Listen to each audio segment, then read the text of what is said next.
All right, let's keep going. I'm just going to list here. Disney, Pixar, Marvel, Lucasfilm, just the entire Disney blanket. So Koala Man, 20th century television animation on Hulu. I've not heard of this one, so let me give it a quick little Google and see what we got. Koala Man. Yeah, I'm looking it up right now too. Oh, this is from I'm pretty sure this is from one of the Michael Cusack. He works on Smiling Friends. He created it along with Zach. Oh. And he also has the YOLO show that's on HBO Max. He's been making a name for himself. He's Australian, and I feel like Australians have a very unique brand of humor, and he definitely leverages that quite well into his shows and movies, or his shows. It's cool to see him popping up on streaming services. Let me see if there's any. Oh, I have to be careful with trailers because like copyright claims and blocking, so I can't really do too much actually in the way of trailers. But yeah, this is a poster for it. I can at least open that in a separate window. It looks like Summer next to him with a little orange hair girl. That's Summer. Really, I was just thinking that she kind of looks like a character from Rick and Morty.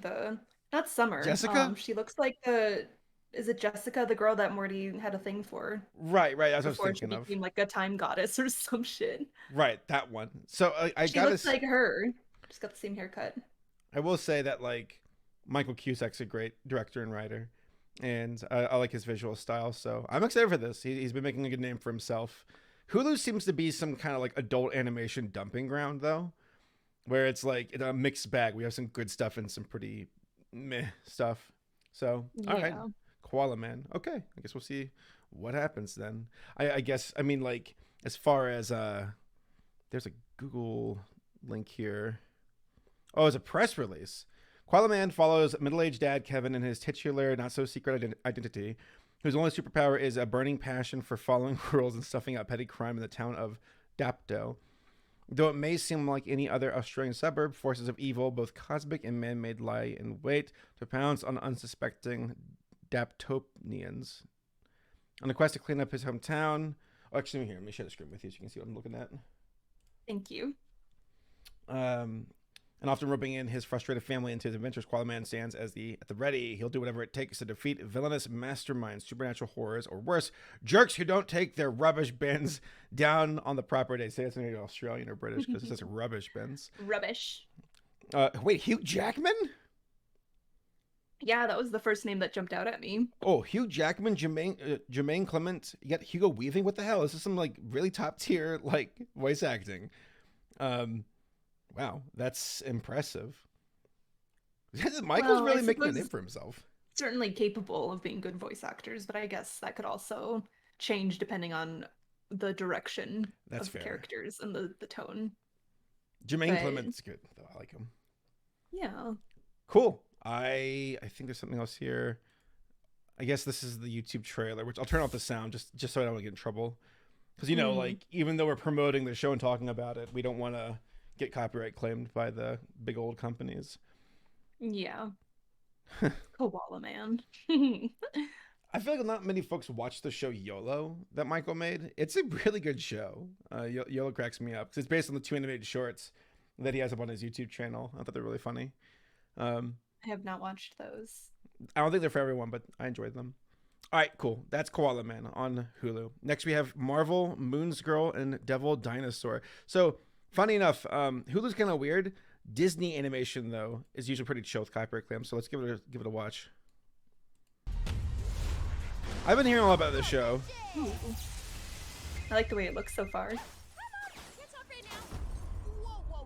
Kind of gives me Kid Cosmic vibes. That's exactly what I was thinking. I love how stylized animation has become recently. Me too. I love that people are finally being a little bit braver with stylization again. Do you really think Spider-Verse just kind of kicked down that door? I do think so in many ways. And I think it even branched out to 2D animation too. Loving it. It's Fang. It's very comic booky. That's for sure why it reminds me of Kid Cosmic. Now we got supervillains. Somebody call the Avengers. Do they even go below 14th Street? Oh, this day couldn't get any worse. If I don't clean up this crime, the LES is going downhill, and next thing you know, I'm moving to Jersey. No disrespect. Everyone dunks on Jersey cartoons. I love it. You're supposed to be. Rise of TMNT makes fun of Jersey all the time. Of course. Oh, the little kid. Love it. This is why you should never go to Jersey. Oh no! I got in way over my head, and I can't fix this. Well, if you're looking to fix something, never too late. It looks really good. Hey. Yeah. We'll get through it. I love how bold it looks. Roll. Bold outlines of the characters. Come on, girl, magic! Colors are really cool. Very vibrant. Like my mom always says, one girl can make a difference. Especially when that girl is you. So one of the concerns I have currently with the way animation's going for shows is that streaming has definitely been a double-edged sword with how things are presented and received and distributed, because streaming services have to keep that revolving door going, and they can be very picky with their marketing. So you can have a show look and just be fantastic, but because of marketing, it just goes unnoticed. It's almost like a Netflix would go, we try, we don't care, bye. Like, I feel like Cuphead season 2 was kind of like, it doesn't have the same marketing hype as the first season. Same thing with Kipo. Same thing with Centaur World. Kipo got thrown under the bus. Big time. I love Kipo. Kipo is great. I loved the characters and I love the soundtrack. And a really cool story. So that's the thing. I feel like back in the day with like Nickelodeon and network shows, Cartoon Network, Disney Channel, because it wasn't a shotgun approach with like just quantity, a lot of these shows were given a lot more care and love and attention and promotion. But now it's a numbers game. And I feel like it's such a catch-22 where you can have a show where it's like, okay, you get your chance to be on a streaming service and it can be fantastic, but all it takes is bad marketing and then bye, it's over. And that's something that concerns me with a lot of shows where it's like they're going up to bats and like they don't even have a bat to swing with because Netflix pulled it away from them. So fortunately for Disney, they're a bit different. I think they give a lot more attention to their content because they have a bit of a tighter quality brand to uphold, which when I say quality, I mean, doesn't mean that they're like a shining, perfect example all the time. But to be fair, they at least kind of throw their money where their mouth is for the most part. So hopefully this show will get some attention. But that's just with the streaming landscape, it's changed the game as far as how things are distributed and marketed. And that can be a good thing or a bad thing. I hardly see marketing for anything anymore, especially on YouTube, because obviously YouTube is where I watch most of my content.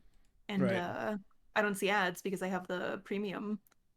So I just never see promotions for anything. Not that I miss it, really. I don't miss the ads on YouTube. And then I guess occasionally I'll see commercials if I'm watching HBO Max or Hulu, but Netflix, no. Dumb question. Do you ever feel like when you're scrubbing through your Twitter newsfeed that there are moments where it's like, okay, there's one ad, when I'm scrubbing, and there's another ad, like 20 posts later, but occasionally they'll throw an ad in where it's like every 5 posts, ad, and it just kind of stops after that for like the rest of the next 2 to 3 weeks, and then it comes back again. I know that sounds so weird and vague, but that's something I've noticed where like Twitter, with how you scrub through its newsfeed and it promoting ads can like be either like just spotty or just in your face. I guess I tend to avoid the newsfeed. That's smart. That's the way to do it. Mark my words, folks. 3 ads at the start of a YouTube video, I would say 2025 at the latest. I think that's what's going to happen. YouTube and Google have been pretty clever about wanting to introduce themselves as a player and holding that spot to run out the competition. And really, YouTube is unopposed when it comes to the video platform, except for like TikTok, which is kind of a different animal. But 1 ad before video, okay. 2 ads before video, yeah, here we are. 3 ads, just a matter of time. All the millennials who grew up with TV with like 10 minutes worth of ads per 20-minute bits of content. It's just a matter of time. It's gonna happen. I fucking swear it. It's gonna happen. It'll happen to you. It'll happen to you. Okay, so Marvel's Moon Girl, February 10th. I look forward to that one. It looks pretty good. Yeah, it looks cool. Let me see who's working on that one. Wikipedia, can you please help to Please, give us a shut up, Wikipedia? please, I beg of you. Please, It's Christmas. It's the season of giving. I give them like $20 a year because I'm like, I do like Wikipedia. But all right, so Lawrence Fishburne. Wait, is that him? It's Morpheus. Almost said Morbius. Good God. Based on Moon Girl, but it's probably an actual comic from Marvel, of course. That's cool. We're hitting that section of Marvel and DC heroes where it's like I don't know who that is. Like a lot of folks didn't know who that was years ago, but now it's like we're really getting in the weeds, which means there's some diamonds in the rough too. But like I never heard of Black Adam before until like The Rock started to promote it, and it seems like I saw The Rock make his tweet or his post where he's like, "We tried, oh well," and it's just like I'm done. Aw. Got my paycheck. Got my money. He's like one of the highest, if not the highest paid actor in Hollywood right now. All right. Right. Next we have Elemental from Pixar coming out here on June 16th. Oh, right. All right. We'll watch a little bit of this trailer here. We'll get to the part with the fire girl here. Oh, she hot. Give me those fiery thighs. I think there's a shot with that too. Hey, you'll see here with the shot here. Where is it? Oh, I thought there was a. There it is. Yeah. Bam. Always waiting for the thighs. There's that one animator. Oh gosh, I follow him on Twitter, but his name escapes me. He makes great stuff. Oh, his name escapes me, but like he did the on his own mock version of this trailer. No. He. Oh, I'll shut up for this. All right, I'm sorry. I'm being confused. Is it Avatar? No, the other Avatar. No, the other Avatar. God.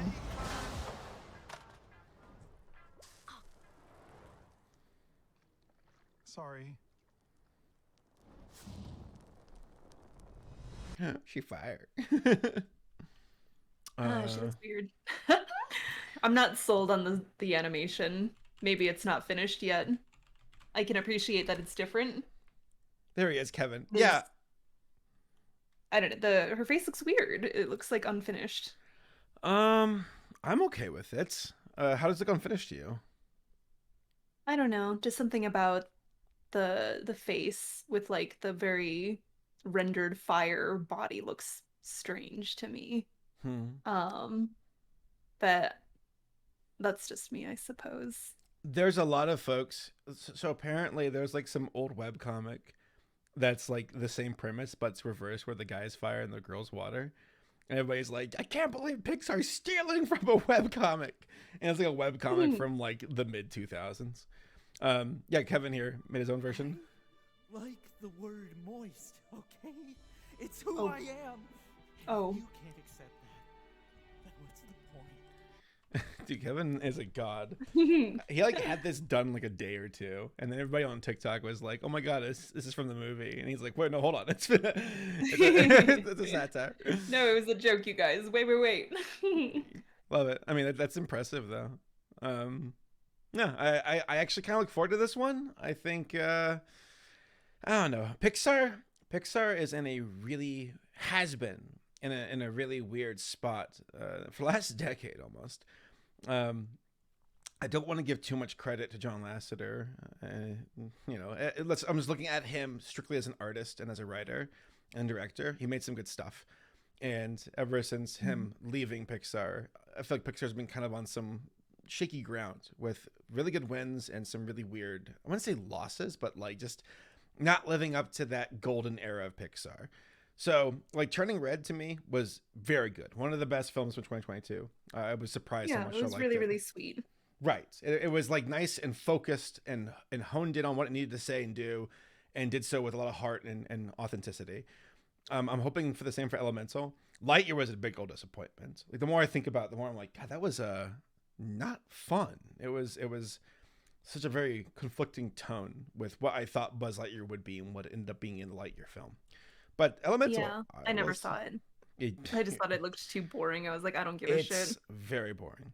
All right, we got Wish from Walt Disney Animation Studios, November 22nd. Got a link here to the Hollywood Reporter. Ariana DeBose to star in Disney movie Wish from Frozen team. I have not heard of Wish. This is pretty sizable. Let's look at this here. Wish. There's the logo. Walt Disney Animation Studio revealed first look at Wish, their all-new animated feature film that explores how iconic Wishing Star came to be. Huh. That's funny because the Wishing Star is a plot point in Puss in Boots. Which, by the way, that Puss in Boots film, saw it today. Chef's kiss. Fantastic. One of the best animated films, if not probably my favorite so far this year. Starring Ariana DeBose as Asha, directed by Chris Buck and Fawn. Oh, I'm not going to say her last name. These names are a bit unfamiliar to me, so I don't know. I guess another entry to the Disney Princess, I guess, brand. That's interesting, though, with the... Hold on. That building structure. She have a little goat friend? Got a little goat friend. Is it like Middle Eastern, perhaps? Oh, yeah, look at her hair. Mediterranean? The locks. That's really pretty. That's cool with the background with the buildings. Yeah, that's really pretty. I love the green, like the blues and greens. Wishing Star. I mean, the Wishing Star, I don't know where that derives from. I guess Pinocchio. I don't know. Cool. We'll have to see. Another Disney princess on the horizon. Cool. Next we have, I cannot say that. Iwaju? Iwaju. I don't know. I mean, wait, it pronounced Iwaju. Oh, I don't know what that means either. It's an upcoming American computer animated streaming television series. Disney, Pan-African British-based entertainment company, Kugali Media. It was created and directed by Zeke Nelson, who calling it, quote, "My story." The series is the first original long-form animated series. Oh, what? This series is the first original long-form animated series produced by Walt Disney Animation Studios in its history. Really? Huh. Oh. Originally a series of shorts, Walt Disney Animation Studio and Kugali Media were developing the long-form series on Disney Plus. By December 2020, with Nelson on board, the story draws? Is that what I say? Draws inspiration. Yeah, the story drew inspiration is probably what they meant. Right. Drew inspiration. It's just Wikipedia. I'm going to donate. What the hell? Lagos being the cultural capital of Nigeria. All right, so we're taking another, like, I guess kind of, wait, hold on. Mainland Islands are a unique, distinct feel for the creative team. Huh. I wish there was some more visuals to go off of, but that sounds ambitious. It's a drama, it says here, too. A science fiction drama. We'll check it out then. So it's just straight up Disney, Walt Disney Animation and Kugali Media, Cinesite. Neat. I guess we'll see what it has in store.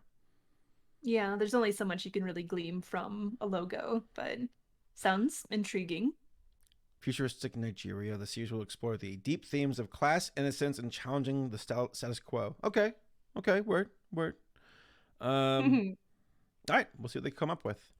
Next, we have Kiff, Disney television animation. Let's see what we got here. Oh, it's a squirrel.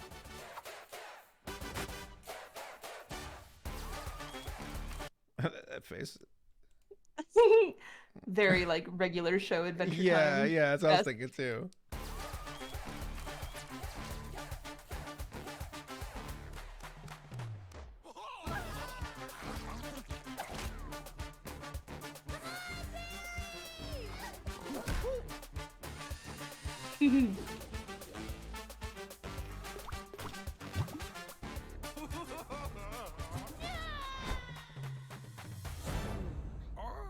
What are you doing? I'm putting my foot down. Gumball energy, kind of? Yeah, this feels like early 2010s Cartoon Network energy. Yeah, right.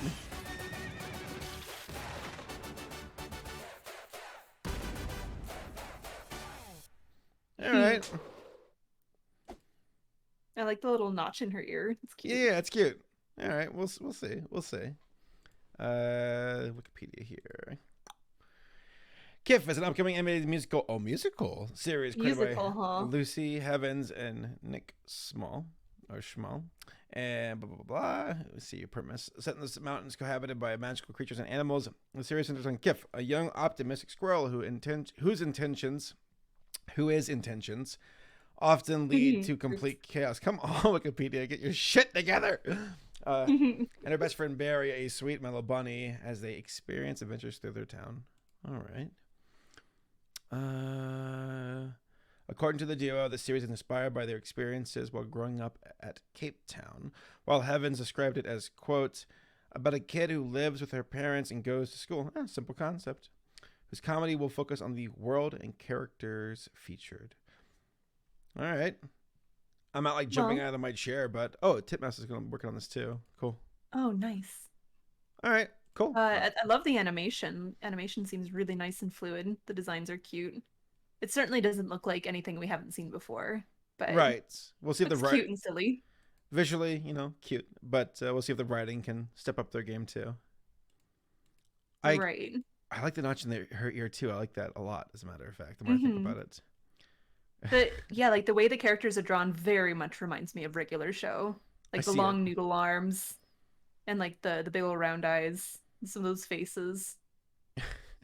I'm having a hard time putting my finger on how old these kids. Look at that! That's that's pretty funny. It's kind of, I don't know why it makes me think of The Simpsons, kind of, but it's because of like the lip, the little upper lip. Right. You're right. You're absolutely right. That has to be it. Yeah. Right, cool. Next we have Primos. That's what we got here. I don't think we have a visual Cousins? Primos. All right. Wait, Cartoon Network? No, I'm stupid. CTN Animation CTN, Expo. Yeah. Gives small details on Primos. Blah, blah, blah. A celebration of Mexican diversity with the same touching humor and heart from Big City Greens. Really? As part of the new storytelling-driven era from alumni at that show at the Disney studio. All right, so because I think Big City Greens is still going, if I'm correct. How long is this one? Disney branded television has ordered Primos, an original animated comedy series created and executive produced by Natasha Klein, director of Big City Greens. So I'm gonna put my phone here in silent mode. Oh my gosh. Oh my gosh. So rude. Hello. So rude. Busy. Director of Big City Greens, and I guess she has directed on South Park. The story is based on Klein's childhood experiences with her extended multicultural Mexican American family. No network has been announced as of yet. Well, I guess Disney now. All right, so they're kind of channeling the Big City Green energy, but it's going to be, I suppose, so 2 11-minute stories featuring Tater, an eccentric 10-year-old Larry the Cable Guy, an eccentric 10-year-old girl with big dreams and, unbeknownst to her, a certain it factor that makes her exceptional. When her 12 cousins, wow, it's Loud House, Primos in Spanish, move in for the summer, they help her discover just what it is. Tater's aspirations and larger-than-life imagination are seen via entries in her super secret diary, which turn her deepest thoughts into grandiose animation sequences. Okay. I've been in That's and out. That's a lot of characters. That's a lot. Well, I mean, it can be done. I mean, Loud House is probably one of the most, it's probably the biggest original entry for Nickelodeon in 2010s. So it can be done.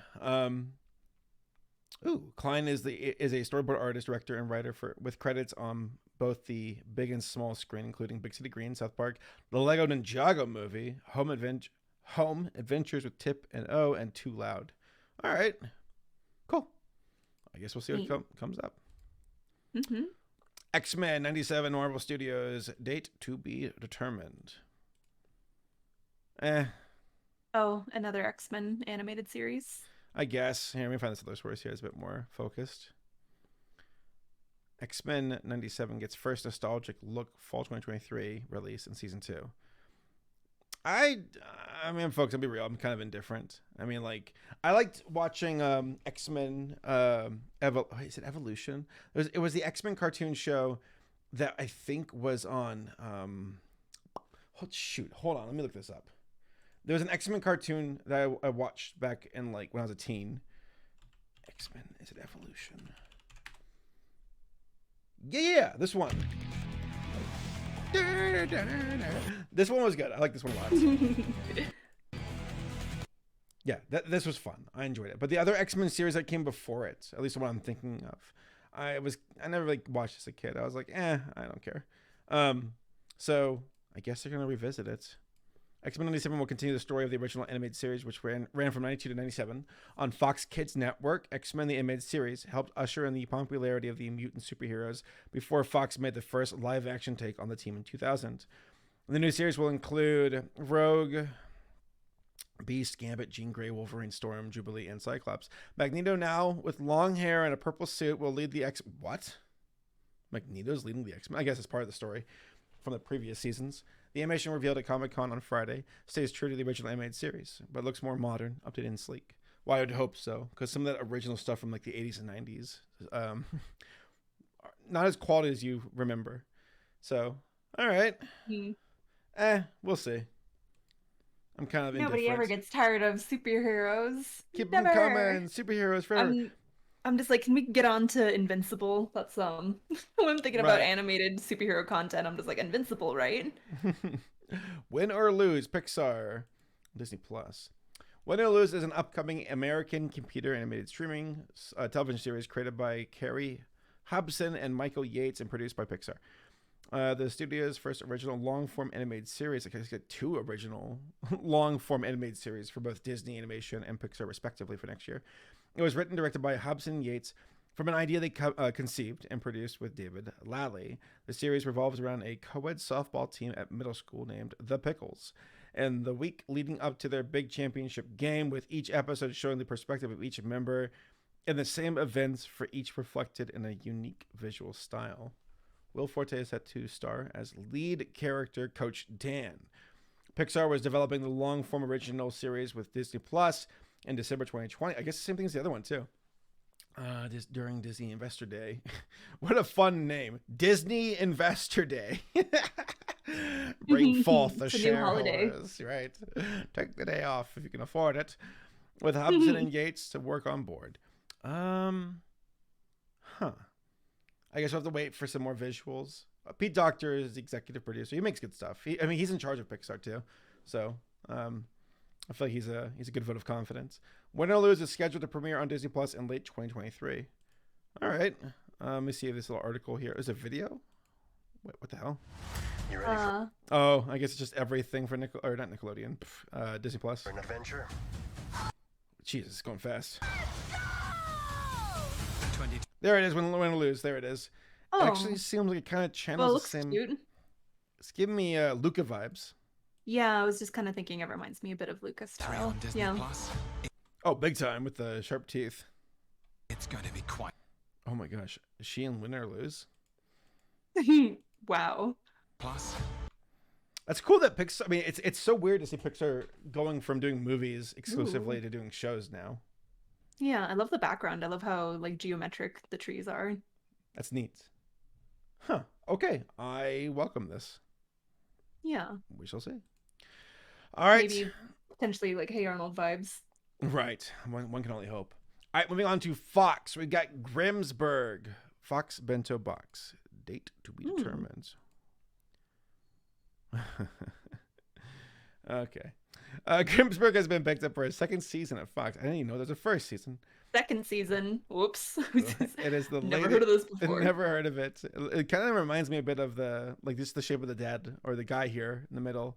Looks like a bit like the oh gosh, what's it called? It looks like Frank from F is for Family. That's exactly what I was gonna say. I was gonna say that exactly. I'm like, what is it? Dude. Frank? Burn. I actually like that show a lot.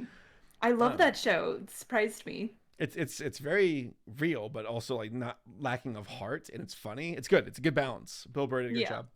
It's the latest animated series being renewed for blah blah blah. Wait, renewed before audiences get the chance to see the show. Wow, I guess it's that big of a deal. Grimsburg, which stars John Hamm as a misanthropic detective, will launch in 2023. It comes from newcomers Catelyn and Matthew The news was announced by Fox Michael Thorin at MIPCOM. Am I having a stroke? I'm sorry, I'm not sure. Thorin at MIPCOM. Oh my god, may I have some Coke Zero? You don't have any water? You're just drinking Coke Zero? I left it downstairs. The series follows Marvin Flute, who might be the greatest detective ever to catch a cannibal clown or correctly identify a mid-century modern Amor. But there's one mystery he still can't crack: his family. Now that he's back in Grimsburg, a town where everyone has a secret or three, Flute will follow every lead he's got to redeem himself with the ex-wife he never stopped loving, even if it means hanging out with the son he never bothered to get to know. Okay. It's not particularly jumping out at me. Me neither. Not visually or premise-wise, but cool, I guess. Right. Next we have Krapopolis. Krapopolis. All right, so Dan Harmon's working on this one here. It's from Fox Bento-Box. Harmonious Claptrap. Date to be determined on Fox. Is this the NFT one? No. Oh, is it? Little can be known of the world that existed. That's Keith David right there. Before it could be screened at Comic-Con. We know only that at one point, mankind constructed cities, which we assume required several meetings. Okay, first item. There are reports of a Medusa outside the city. Don't worry, I've said... I need to pause for a second. So chat says, oh, the NFT series. So yeah, this is the NFT one, right? Where they're like, I don't even know what's going on right now with NFTs, except that they're dying because the crypto market is just burning right now. I thought that they had already crashed and burned at this point. I got an email this morning from some Ren 1010 NFT like inquiry. They're like, hey, do you want to promote our Ren 10 or Ren 1010 or whatever his name is, the that character NFT series? I'm like, then I deleted it immediately. But like I feel that NFTs have always been on shaky grounds, but like the crypto market's been burning, just absolutely burning, especially in lieu of this FTX crisis with like Binance and whatnot. So it's been bad. It's very bold for NFTs to even attempt to march onward. I feel like NFTs kind of fell apart and quiet, and then AI art took its place. Absolutely. I mean, artists just in general have been put through the ringer this no year. Kidding. It literally just doesn't stop. It's just never stopping. So what sucks is that, like, okay, I who can say what the future holds? And I feel that like it's tough to really differentiate between what could be innovation versus what could be just squeezing every drip out of an artist and then throwing their corpse away and taking their money. So like NFTs, it's very, very obvious in what direction that falls. But for like the AI art, I'm just like, man, this sucks. This sucks so hard. And I'm terrified what precedent this could set. Because like a big part of art, of course, is like the human experience and everything we feel and think in our lives, whether, which takes a variety of forms. But it's like I feel that there'll be a counter movement here soon enough of a push online for just massive authenticity, because everything right now as trends continue upward, maybe spiraling is a better word. I feel like everything's becoming a lot more insincere and lacks any authenticity or genuine like motivation of why something's being made. And AI art falls in that category of, it's like, what's your story? Why'd you make this? What's your skill? What brought you here? And it's like, oh, I just typed in some keywords. And it's like, oh, well, go fuck yourself. Like that's sorry. People who create AI art, it's just a means to an end. It's not about the process. It's not about expressing any facet of the human experience. It's just about getting to the end product. It's like, right, I have an idea that I probably got from somebody else's idea, and I just parrot other people's ideas, and I call myself an original. And I throw in the keywords, and I get my product. It's not about the process. It's not about like I just said, about sharing a human experience or any sort of emotional resonance. Right. Which a lot of artists, like, that's the reason that they like art, is because it's an extension of themselves, and that's how they express themselves. And this AI art shit is just completely void of that. it's getting worse because like I feel like there's a difference between something that removes the artist and then something that can help the artist. And I think it's kind of hard to tell right now which way it's leaning. Well, I say it's hard. No, it's not. It's actually pretty obvious which way it's leaning. It wants to remove artists out of the picture, take their input without giving them what they deserve, and then just get paid. Versus like, because like I mean, there's a lot of things in the past where like I can only imagine when digital art popped up that a lot of hand-drawn artists are like, no, that's not real art. How dare you? Oh, it's so funny. It's so true. People are just like, oh, the computer did that for you. Right. And it's like, no, it's using digital art is a tool. Your tablet is a tool. It's not doing it for you. But AI literally is. That's the and big then it's difference. like, why are you all like acting so high and mighty now when the computer literally is doing it for you? It's yeah, it sucks. It sucks for it's been a tough year for artists because like these changes in technology, because technology is a tool, but like in the wrong hands it can just completely screw people over, and that seems to be the direction a lot of folks are moving. Because I've seen some AI art examples where I'm like, okay, it's not quite there yet, but like I'm scared that it might get there. And if AI art can be as simple as just typing in some keywords and it gives you an art commission you'd want immediately, and it's like, oh wow, that's exactly what I wanted, thank you, like the artist is removed from the equation.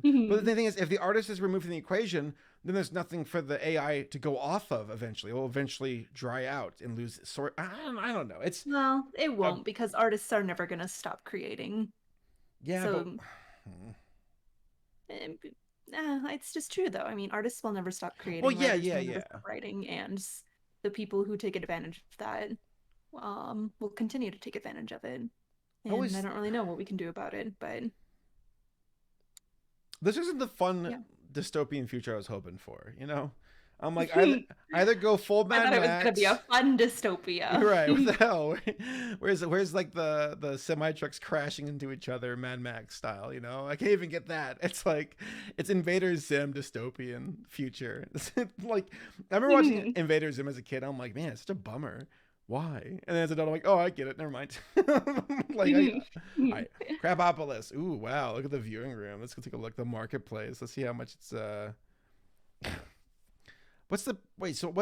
Who owns it then? How do you get any kind of ownership? High sale, 3.3 or 3.136 Ethereum. This is weird to me. I know that the Red Ape family has a show. A show. Episode 3 is supposed to come out in January, and I'm very tempted to review it, though I probably won't. We'll see. But they apparently sold the distribution. They're probably rights. Hoping that you'll review it. Right? Yeah. Well, they'll be like, "Damn, we got such a big boost last time you talked about us." Please. Right. Well, I mean, their profits are probably on fire right now because of the crypto market burning. But like, they apparently were able to get it over to Roku and Amazon Prime for like watching. And like I saw it update with like, this is a good thing, folks, because if this many people watch it on Prime, this is how much money we'll make from it, and we'll share it. And it's like, shut up. Like, it's also greed driven. So I'm sure the folks at the top will take the money and throw pennies at the people who are dumb enough to buy Red Ape family like support for the episodes, whatever. Well, Krapopolis, I feel bad for you because to go the NFT Look at route. the like to dislike ratio and just how few 72 comments. There's not a lot of traction on this. It's been up since July. Yeah, this is pretty bad. Yeah. Sent our toughest negotiator. It just looks like pressure her to leave cheap with puppet animation. Sanctions. He did say this would happen. Someone bring his widow the chicken, I bet him. I like his voice. I'll never understand this reaction mortals have to death. It's the one thing you all know is going to happen. You're mortal. It's right there in the name. Well, we can't all be as unpredictable as the God's Mother. We might even pray for help next, so you might want to pretend that's offensive and exit as a random animal. Okay, I'm done. Sorry, I just don't care. I just don't care. All right, moving on. Paramount, Nickelodeon. All right, we're going to the Halo 2 series here. Okay, never mind. Teenage Mutant Ninja Turtles, Mutant Mayhem on Paramount. Animation, Nickelodeon, Point Grey. August 4th in theaters. Well, I'll say that Rise of the TMNT has made me pay a lot more attention to TMNT as a franchise. But I'm also kind of cautious about that because I know that not every single TMNT entry is a winner. TMNT Mutant Mayhem is an upcoming animated American computer animated superhero film. Oh, it's a film directed by Jeff Rowe, and is featured a directorial debut and written by Brendan O'Brien. It's a reboot of the TMNT film franchise. Well, that's pretty bold considering the TMNT film. Wait, hold on. Wait, what? It is a reboot of the TMNT film franchise. Wait, so wasn't there the Michael Bay TMNT movies not too long ago? Yeah, a few years ago at this point. Okay. I just want to watch Rise of the TMNT. Who gives a shit? Mm-hmm. The film sees the turtles, after years of being sheltered from the human world, set out to be accepted as normal teens while facing a notorious crime syndicate and an army of mutants. All right. Well, cool. Oh, Seth Rogen, there he is. He just seems to attach himself to everything, doesn't he? Yeah, seemed to pop up quite a bit. I'm like halfway through watching Santa Inc. and I'm like, it's not good. Is he in that too? Yeah, he's one of the main names attached to it, and he's also the voice of Santa. What sucks is that show like got shit on hard, understandably so, but I think a bit overboard. Because I'm watching it, I'm like, I think there's a concept here. This could have worked if done with nuance, but it's way too heavy-handed and preachy, and that's why it tanked. I'll do an episode or video for Santa Inc. next year. We're gonna bring back Christmas crap next year, so you all just hold tight. Paw Patrol, the mighty movie. Oh, Paw Patrol, my favorite cartoon. Everyone loves it. In the wake of grossing $135 million at the global box office, Paw Patrol, the movie, is getting an exclusive theatrical 2023 sequel via Spin Master Entertainment. I don't really care. Can I just say that and we can move on? Sure. I don't really care about Paw Patrol either. I don't care. I just don't care. Untitled SpongeBob SquarePants spin-off movie. Another one, huh? Oh, goody. That last one was not good. SpongeBob movie? Yeah, the 3D animated one because I know that the second one had some 3D animation, but the last one was like all 3D animated, and I thought it was just a big old nothing burger of a plot. Last one that I remember seeing was the ones where they, at the very end of the movie, they're all superheroes. But there was a movie that came after that, right? Yes, there is. Was it Sponge Out of Water? I think that's the last one that I saw. Unless that was the most recent one. Whatever the most recent one was, that was essentially just promoting the new Camp Coral cartoon. That's the one. I watched that one, did not care for it. Yeah. All right, so 3 new SpongeBob SquarePants characters, because that movie only served to promote the series, as far as I'm concerned, and it just didn't. It didn't have that je ne sais quoi that's the other 2 SpongeBob films had. All right, so Sponge on the Run. Thank you, Ryan. 3 new SpongeBob SquarePants character spin-off movies for Paramount Plus are in the works at Nickelodeon Studios, in addition to a new theatrical release about the poorest resident who lives in a pineapple under the sea. Who could we be talking about? The news was announced today by Brian Robbins, Chief Content Officer, CCO, Movies and Kids, whatever. The first of Paramount Plus's SpongeBob character spin-off movies, which focus on different Bikini Bottom residents, will drop in 2023. Yeah, I heard about that. There's supposed to be like a Squidward movie or show, I believe, and one for like Squidward, Sandy, and I think, cause I know there's the Patrick Star show, which no one cares about. And yeah, awful. Here's the thing: SpongeBob is one of the most interesting, like, animated series ever, because it's like undeniably one of the greats. But that greatness came from its early seasons, and it still does quite well for Nickelodeon, all things considered. But like, they honed far too it, like they focused too much into that. They did not diversify during the 2010s the way they should have. And regardless, like, I mean, because like Nickelodeon did yield some pretty cool stuff in the 2010s with like, okay, Loud House, cool, you have a win. I think it's all right. Rise of TMNT, I was late to the party, it rocks. Glitch tech's pretty damn good. But the 2010s compared to Cartoon Network, like Cartoon Network blew Nickelodeon out of the water. So like there's a lot more diversity, there's a lot more variety, more IPs to fall back on. And Paramount and Nickelodeon are kind of stuck with like SpongeBob. And it's like, yeah, it's great, but like how much room is there left to like make this work? Unless like I'm missing something here. 'Cause I know it's quite evergreen, but still, like, I don't know. It just feels like they're just squeezing every drop of water out of that sponge.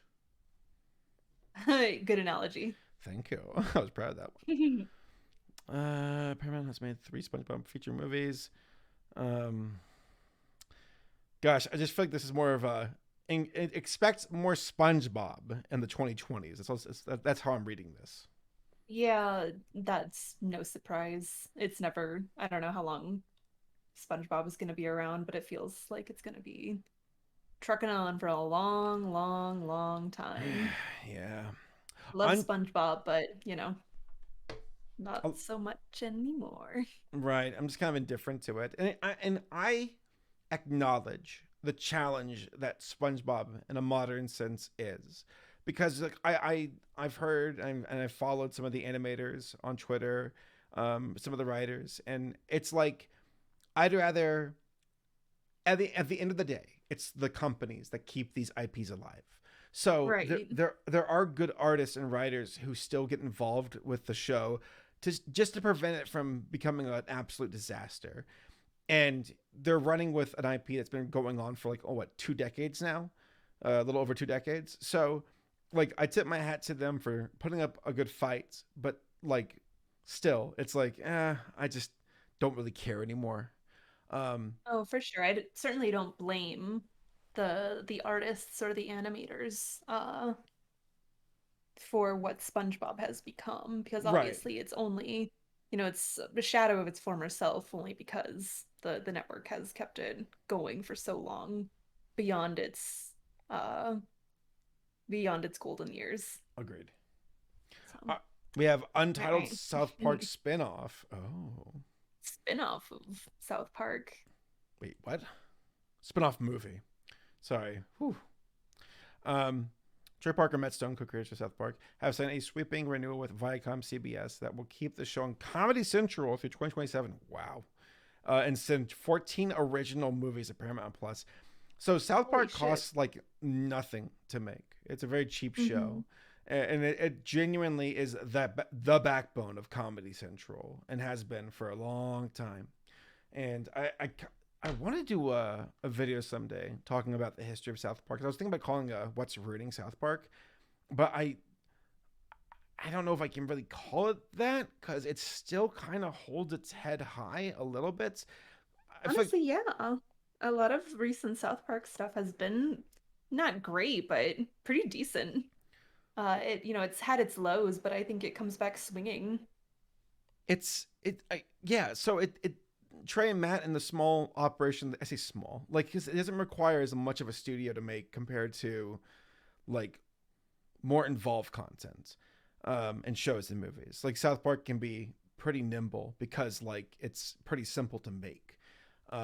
There are some times where they can churn out an episode in like little over a week because it's like, okay, it's a matter of writing, but then once we figure it out, the storyboarding, the animation shouldn't be too difficult to complete. What's it called? Like 10 Days to Airing. There's like some documentary about South Park that talks about that. It's really good. And I don't always agree with like Trey and Matt and like their views. But like as far as writers with at least some level of conviction and like us having like a brain cell, I consider them both to still be like authentic people who aren't just sold out on money. But that all being said, like South Park's kind of stuck in a corner because like it will never be canceled and it's far too valuable to let go. Like it's kind of in that Simpsons like area too, where it's like, what will kill a show that's far too profitable to let go? A voice actor, a writer, franchise fatigue. What eventually kills it? And it's like, well, I guess we'll find out eventually with the Simpsons when like the voice of Homer dies. We'll find out if Matt Stone gets killed in a car wreck, what that does to a show. I know it says more. So specific. If he dies in a car wreck, holy shit, Yeah. No, but that's the truth though. It makes you wonder about like what's the support beam that keeps a show or series going. Because like Bugs Bunny, they lost Mel Blanc a long time ago. He's still going. Mickey Mouse has had multiple voice actors. He's still going. Is there a certain point where it's like, okay, no, it transcends any individual human. It can keep going. So I don't know. I think you're onto something there. I think even if the voice actors, when they eventually die, they'll just replace them. And who knows how audiences will react to that. But I don't think that they'll pull the plug on a show just because one of the voice actors is gone. Well, they'll find a way around it.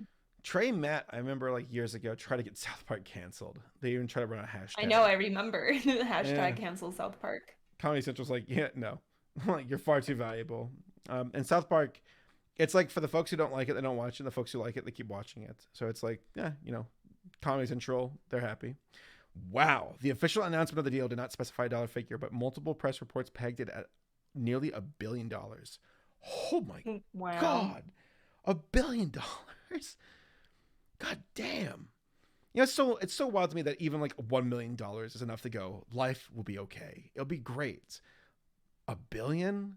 Fuck off. Jesus. Well, it's a business at the end of the day. Yeah, it is. And I know it's spread out to agents and all the other folks who feast on the flesh of the behemoth. But geez, there are moments where I forget like how big $1 billion is, where I'm like, that's a lot of money. I know. South Park's I'm rewatching through South Park right now, and it's serendipitous timing because Ellis Mark has his ranking video for South Park coming up here soon.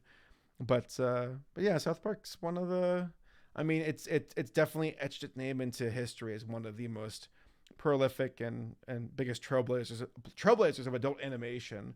But I don't know, how long can they keep it up? We'll see.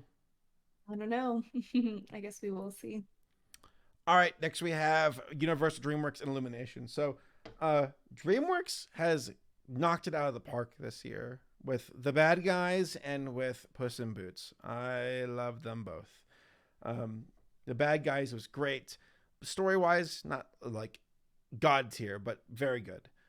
Puss in Boots, loved it. Absolutely adored it. Just watched it today. Very good. So now I guess we'll get to see what DreamWorks comes up with next. So, oh yeah, the Mario movie. Duh. Okay. Goody goody gumdrops. Goody goody gumdrops indeed. So I'll put the visual on the background while we talk about it. Let me see here. Oh my gosh, can I please open this? So this is a pretty big conversation, I suppose, and I'll try to keep it to the point.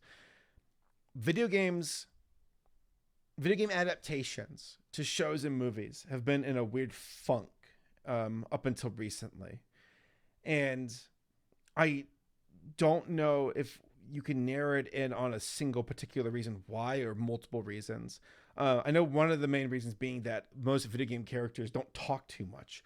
Good luck making something with Zelda or Metroid or even Halo that they've tried and they still continue to fail at. But now it's like, okay, it's Mario. Can we do this? Can we, what do we know about Mario? Yahoo! That's about it. He doesn't talk too much in the games. How can you have a movie? He has so much personality. Right. And all those little wahoos and yippies. Well, and I know, like, even right now, like a big discussion with, let me put the loop on, with the Mario movie is like, okay, Chris Pratt is the voice of Mario. And it's like, yeah. Man, it's awful. It's bad. We've all had our doubts, and I actually was somewhat cautiously optimistic, being like, "Oh, well, let's see the trailer, and we'll see." And it's like, well, no, it doesn't sound a thing like Mario, which is kind of a bummer. So I guess to go back to it all, like, there's the Castlevania show on Netflix. That's phenomenal. Ooh, yes, love it. They were able to go, we don't care that there isn't much of a voice for these characters. We'll give them a voice. And the same thing with Arcane, with like League of Legends, which I don't even play League of Legends, but I love Me neither. Arcane. Love Arcane. So excited for season 2. so millennials grew up with video games, you know, of course, like the previous generation did as well, but millennials in particular, like video games really came into form and grew into their own and have been growing ever since. So it's not too surprising that video game adaptations are finally getting a chance, because it's like, well, millennials love video games, so let's do it. It's just kind of amazing that it's finally time for Mario to really get his chance, which technically there's an anime movie of Mario that already exists, like was made back in like, I think the late 80s or early 90s. But to see it on the big screen for an American audience like this, it's like, okay, well, can you do it? I think the answer is yes, you can. Yes, you absolutely can. There's enough that we know about Mario to make this work. It just sucks that it's Chris Pratt. That's like the one weak link that I see. Charlie Day as Luigi, love it. Jack Black as Bowser does a great job, but Chris Pratt, it's like, I think so too. It's like, oh, you just Chris whoever's Pratt. playing Peach, serviceable. I mean, right. It's not really what I think of when I think of Peach, but it's serviceable. I feel like this will be a perfectly serviceable. That's what I think. And that's kind of what video games need, is like, just show that you're competent, show that you can turn a profit and be on a narrative and visual level competent. That's all we need. I can't appreciate all the detail that's gone into the visuals. I definitely appreciate that. Right. And I think visually it's pretty damn good. And it's almost like Nintendo is like Illumination. We know you kind of can cut corners with your stuff at times, but we're Nintendo and we kind of take a bit of a fine-tooth comb to this stuff. So we'll be looking over your shoulder the entire time. We won't let you phone it in with Mario. Mario's far too important to us for him to look bad. So, I mean, hey, though I've caught an impression that Illumination seems to be going in a bit of a new direction, where they're like, because there's that recent 2D short they made. I forget its name, but it looked amazing. And I don't even know what you're talking about. Illumination, I've heard whispers of like, because there's that short, and then there's we'll probably hit this project here in a bit, but like they seem to be becoming a bit more ambitious with original ideas, and that gives me some kind of bit of vote of confidence in them, because visually for the Mario film, oh my god, it looks pretty good. They just can't escape overalls, whether it be Minions or Mario. So I'm definitely gonna check it out, and I'm somewhat optimistic, but at the same time I don't expect it to blow my fucking mind. Yeah, my expectations are pretty low, but that's just because I think very little of Illumination. Right. I think it'll be competent. I think for fans, it looks like for people who are fans of Mario, they will probably be happy, right, satisfied enough. But I don't think that there's going to be anything particularly special about it. But who knows? Maybe I'll be surprised. This could potentially open the door for more video game movies. For video game shows, I would love to see a Metroid show, or even Zelda. I think there's Zelda needs to be an anime. There's just so much potential. There's so many games that you can pull from that could each be their own individual movies or shows. I think there's the issue of like the folks who hold the money in Hollywood are like, oh, I don't know, man. Like the Zelda guy doesn't talk, and it's like, oh my god. So I guess. I mean, you could make it work. You could just make him be like a man of few words. Enough. You know, you can just pick and choose when he says something and when he doesn't. Well, it can work. There have been enough video game flops with adaptations to make Hollywood kind of make them apprehensive. But there's been enough changes as of late that I think it might sway them to put their money in these new ventures that it's like on a cinematic scale, not much precedent just yet, but enough like where video game fans, I mean, goddamn, they are hardcore. So yeah, I mean, I would like to see a Zelda like series and Metroid. I would like to see one. I mean, like, 'cause a lot of these characters don't really talk too much, but you can still fill in the gaps if you do it with a level of, you know, sincerity and care. So, I mean, Zelda, dude, there's so much to explore in that world. So much, like, unbelievably good. But at the same time, you get like the Halo one with like Paramount Plus. They fucked that up to the nth degree. So, yeah. Well, if anything positive can be gleaned from the Mario movie, hopefully it will open more doors for more video game movies. Right. That's the net game we're looking for. Strays from Lord and Miller. Ooh, those guys can do no wrong. June 9th. Strays is an upcoming American live-action adult animated comedy film. Really? Adult animated comedy film? Live action adult animated comedy? Interesting. What does that mean? Film directed and produced by Josh Greenbaum. The film stars Will Ferrell, Isla Fisher, Randall Park. Okay, let me see here. The premise: an abandoned dog named Reggie teams up with the other strays to get revenge on his former owner. All right. So there are certain people who work in Hollywood where if I see their name on something, it makes me go, it's going to be good. Lord and Miller are two of those people. They rarely put their name on something that isn't quality. So, because they did a Lego movie, Spider-Verse. They did, Clone High. Clone High is coming out with next year too. That's right. Yeah. Is that on the list here? Is Clone High on the list? Ryan Walterson? I don't think it is. Clone High comes out next year. The reboot. So I'm excited for that. Clone High is Awesome. very, very good. But I only just watched it for the first time last year. What'd you think? It was funny. It was a lot funnier than I expected. Right. Nothing bad has ever happened to the Kennedys. The car just blows up. Yeah. This is done by Picture Start, Rabbit Hole Productions, Lord Miller Productions. Phil Lord and Chris Miller have done just tremendous work. I feel like they rarely put their name on anything unless they really back it up, which is a big old vow of confidence for me. So I guess we'll see what comes up. Cool. To be determined.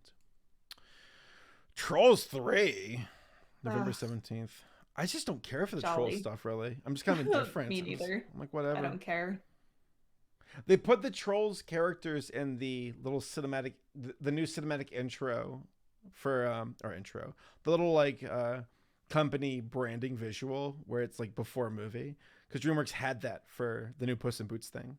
And you see like Shrek and Fiona and Donkey. You see Toothless. You see Poe. You see Boss Baby. You see the girl from the Trolls film. And I'm like, okay, I guess they're honing in on the tent poles. But like the Troll Girl, I'm like, I mean, I thought the film did all right and was received all right. But I guess they kind of want to keep rolling with it. Right. Well, I guess it's made enough money, so why not? Suppose. Got Justin Timberlake. They can't let go of it yet.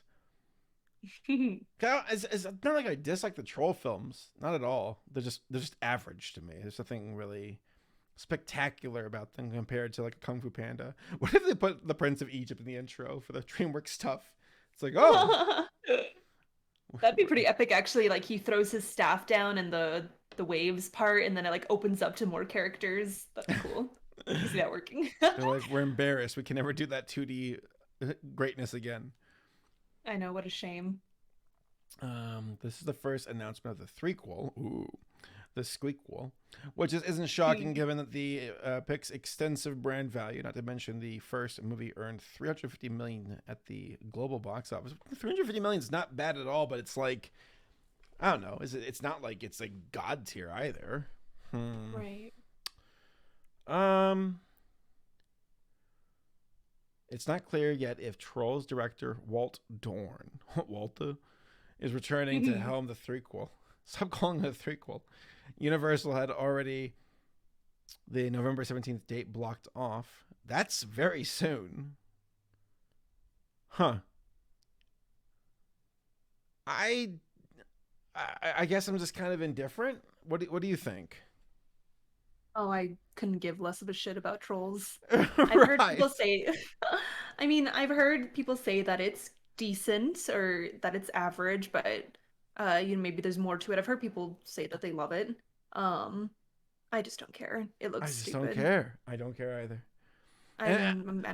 Maybe if I was like under the age of 10, I would care, but alas. the second one had a little bit more world building and variety to it. I like the different music genres for the different factions, but like it doesn't make me go, I gotta come back to this universe. I need more. It's like, yeah, it's serviceable. So I'll check it out, but like I'm not jumping out of my seat. All right, Migration. I think this is the Illumination one I was thinking of. Migration from Illumination, December 23rd in theaters. Migration from Illumination. Gonna rule the nation. Every nation. Constipation. All right, Universal Pictures had pushed back the wide theatrical release for the Illumination film Migration from Friday, to Saturday. Cool. From Friday, June 30th, 2023. Friday. So it's December 2023. Migration was said to open to its prior blah, blah, blah. Oh, Indiana Jones fucked with it. They're like, oh, no. On its new opening weekend, it will open against titles including Disney's Star Wars Rogue Squadron. I didn't even know that was a thing. And an untitled Star Trek sequel from Paramount. Best watch out. Migration is billed as a modern-day comedy following a family of ducks who convince their overprotective father to go on the vacation of a lifetime as they attempt to migrate from New England through New York City and ultimately down to the Bahamas. Oh, more bird movies. Oscar nominee Benjamin Rayner. Ernest and Celestine. Oh, actually, that's pretty good. Wait, hold on. Oh. Was he the one who directed Ernest and Celestine? Hold on. Is that what Oscar? Hold the phone. Cartoonist, animator, and filmmaker. He was one of the directors. So Ernest and Celestine is a phenomenal film. Very, very good. Love Ernest and Celestine. Like that's a big old like win for Anthro Films. I heard that there's supposed to be a sequel for this too, eventually. Yeah, there it is. A sequel. For Ernest and Celestine? I told you that it just premiered in France. What the hell? Yeah. Where the hell did that one come from? I only heard like a month ago. Oh, I heard about this a while ago, earlier this year, and I was just like, oh my gosh, how unexpected. Of all the animated films to get a sequel, like I would never have expected Ernest and Celestine. Right. To get a sequel. I'm a bit surprised too. Hope it's good. I'm really, really excited to watch the sequel. Like I know it just premiered in France earlier this month, but I don't know when we're gonna get like an official English sub. But I'll be on that as soon as it's available. All right, so directing the pick. But anyways, back to Illumination or whatever. I mean, that's at least, a bit of a confidence boost right there with the director from Ernest and Celestine, or one of the three. Universal most recently released Amblem's Jurassic World Dominion and Blumhouse Horror The Black Phone. Titles go whatever. That's about it. Huh. That's all we really know then. That's all we know. It's about ducks and it's called Migration by Illumination. In every nation, like you said. Cool. All right, moving on to Warner. We'll move quickly here. So, a very spicy point of contention here, right? So, here we go. Wow, look at the dislike bar. Oof. Yikes. No. That's awful. Let me put this on loop. Okay, so this comes out in like 3 weeks. It's called Velma. It's on HBO Max. It's by what's Mindy's last name? Do you remember? Mindy Kaling. Yes, that's correct. All right, so let me look up the synopsis here. Velma is an upcoming American adult animated mystery comedy television series based on the character Velma Dinkley from the Scooby-Doo franchise, developed by Charlie Grandy. It stars executive producer Mindy Kaling as the voice of the titular character. It revolves around Velma Dinkley and the rest of Mystery Inc. before their official formation. Due to studio restrictions, it will be the first series in the franchise to not feature Scooby-Doo himself. Apparently, Scooby can't be in adult situations, so he's not in it. Which is like, it's kind of hard to, I don't know. It's like, that's, it's kind of hard to ignore Scooby, right? Raggy. Yeah. What the fuck are you doing? Velma is scheduled to be released on January 24th. All right, so 10 episodes. Okay, so yeah, let's watch the trailer actually. Hold on. All right, if I Dear must. HBO Max, Wait, what? I just learned you intend to make a genre-bending comedic What, have you origin not seen story this? of No. Judy Jetson. Oh, you haven't seen it? Oh, okay. When I heard this new version of Judy Jetson wouldn't be boy crazy, the only word I had to describe my disgust is jinkies. If there is one thing the internet agrees on, it's that you should never change anything ever. I hope you die. Sincerely, Velma. Well, at least Judy's still white. Unknown caller. Spooky. Hello? Velma Dinkley speaking. Hello, Velma. Do you like solving mysteries? Yeah, but I'm actually much more three-dimensional than that. Who is this? That's the mystery. And solve it quick, because I'm in your house. A serial killer calling from inside my house? Yes, that's a classic, and that's my point. Why change anything when the classics all still work, right? Wait, you're So inside my meta. house!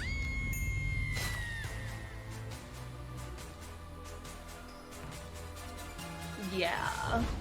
I don't really appreciate the overall like attitude, I suppose. Yeah, Like the meta humor, and it's like, all right, we get it.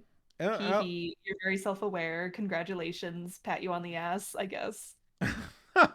yeah, self-aware humor has definitely has been on the rise for like the last decade or so.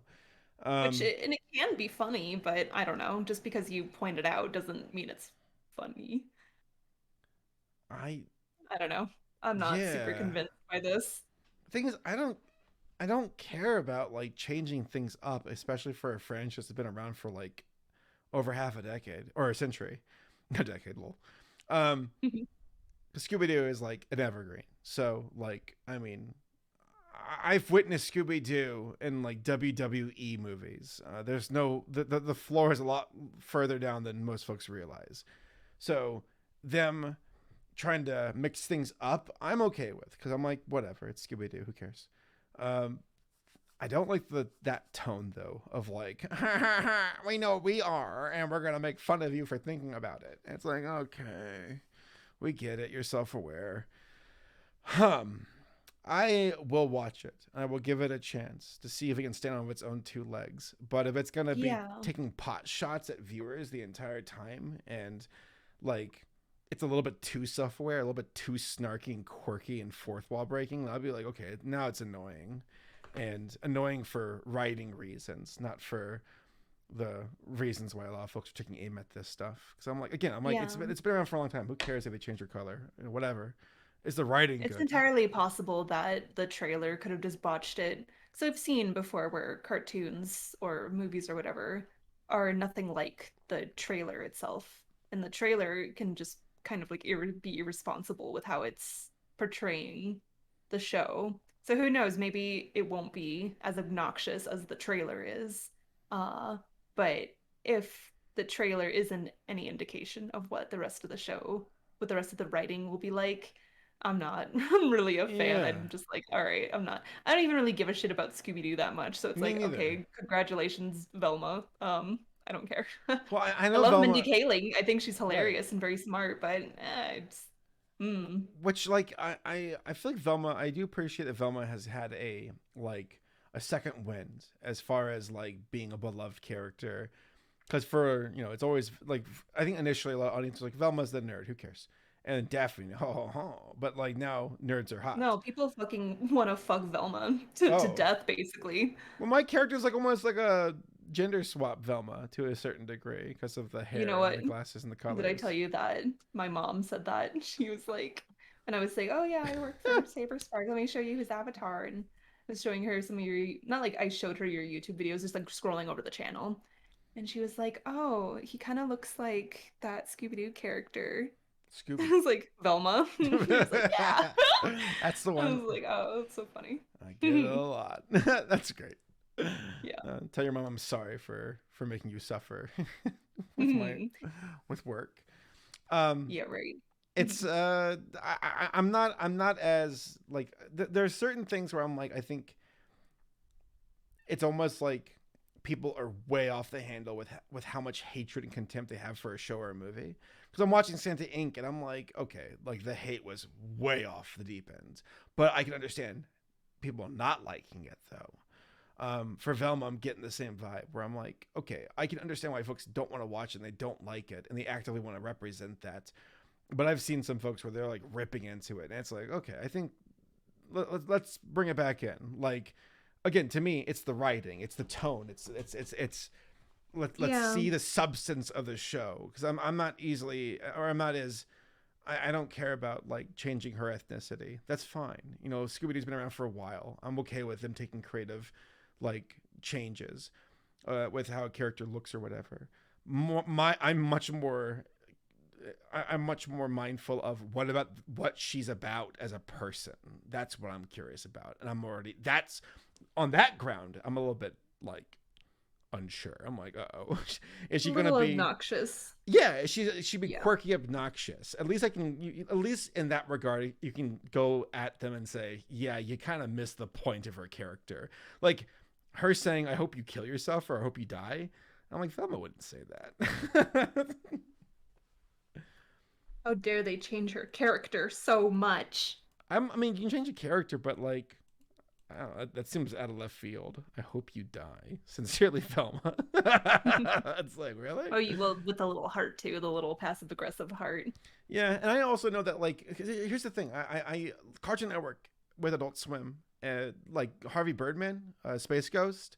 There's a lot of things that they are like, well, let's just flip the script and go full on 180, and it worked quite well because it still was able to competently take these characters who were big old nothing burgers for the most part, or just kind of idle, and do something different and bold, but done so with care and also like an objective.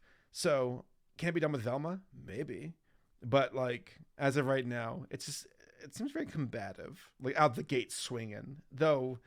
I guess I can also kind of understand from the point of view of like, I mean, look at that like and dislike bar. It's already kind of controversial. I don't know. I mean, I feel like they invited it though. They probably like knew that it was going to get a lot of dislikes, and that's why it's so fucking snarky.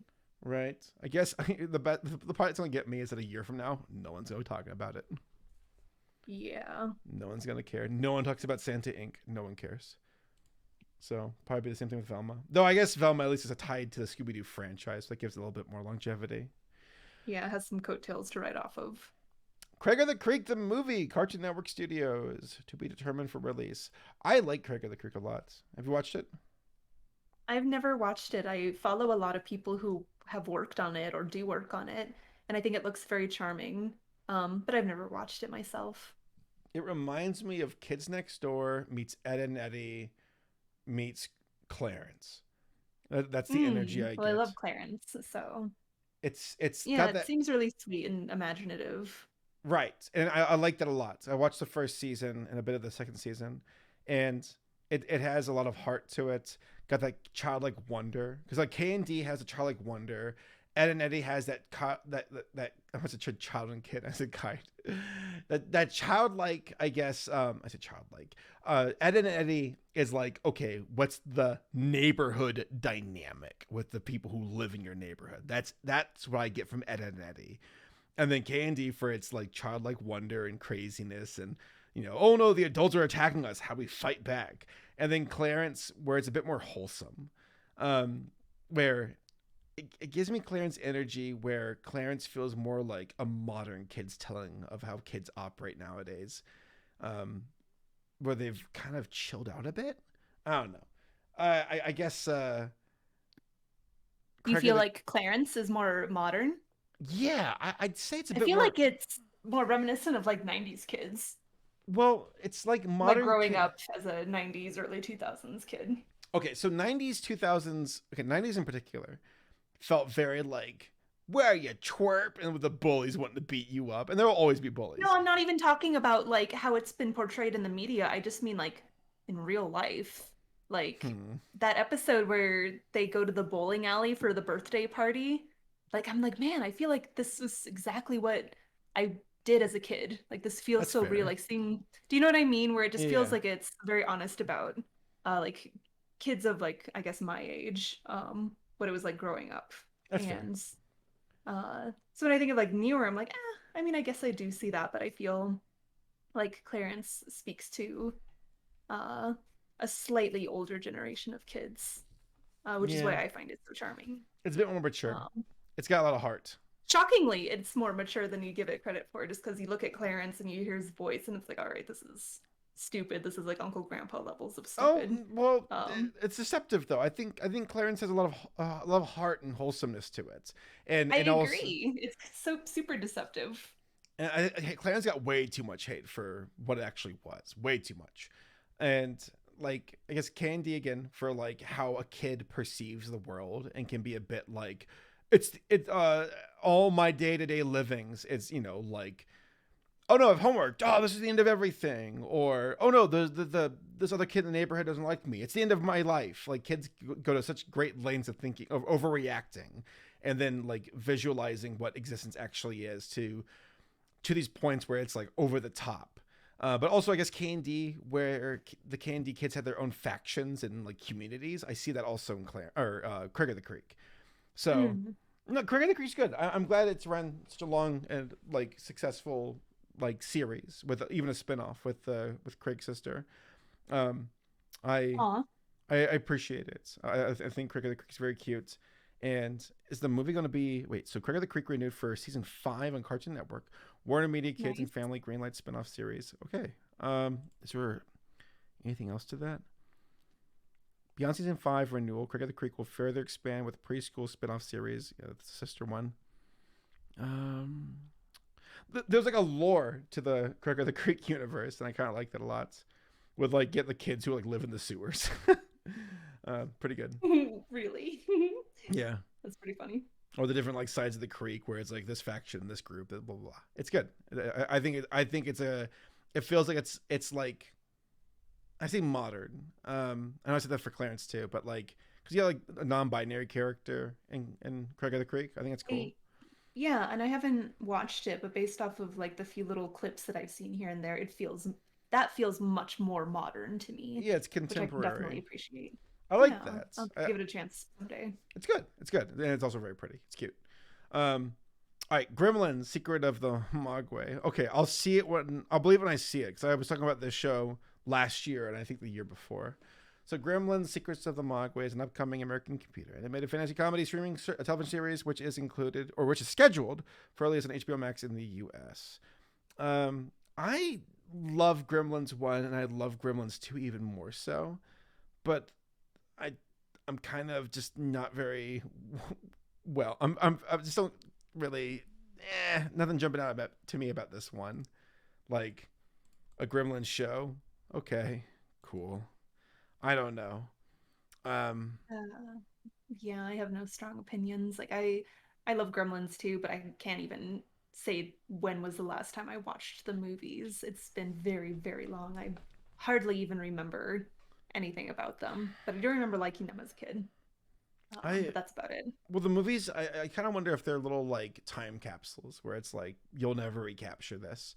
I mean, I think if they did a Gremlins film in like a modern day sense of all the new like technologies that exist, with them just going rampant, that could be interesting. It seems simple enough, but an animated series.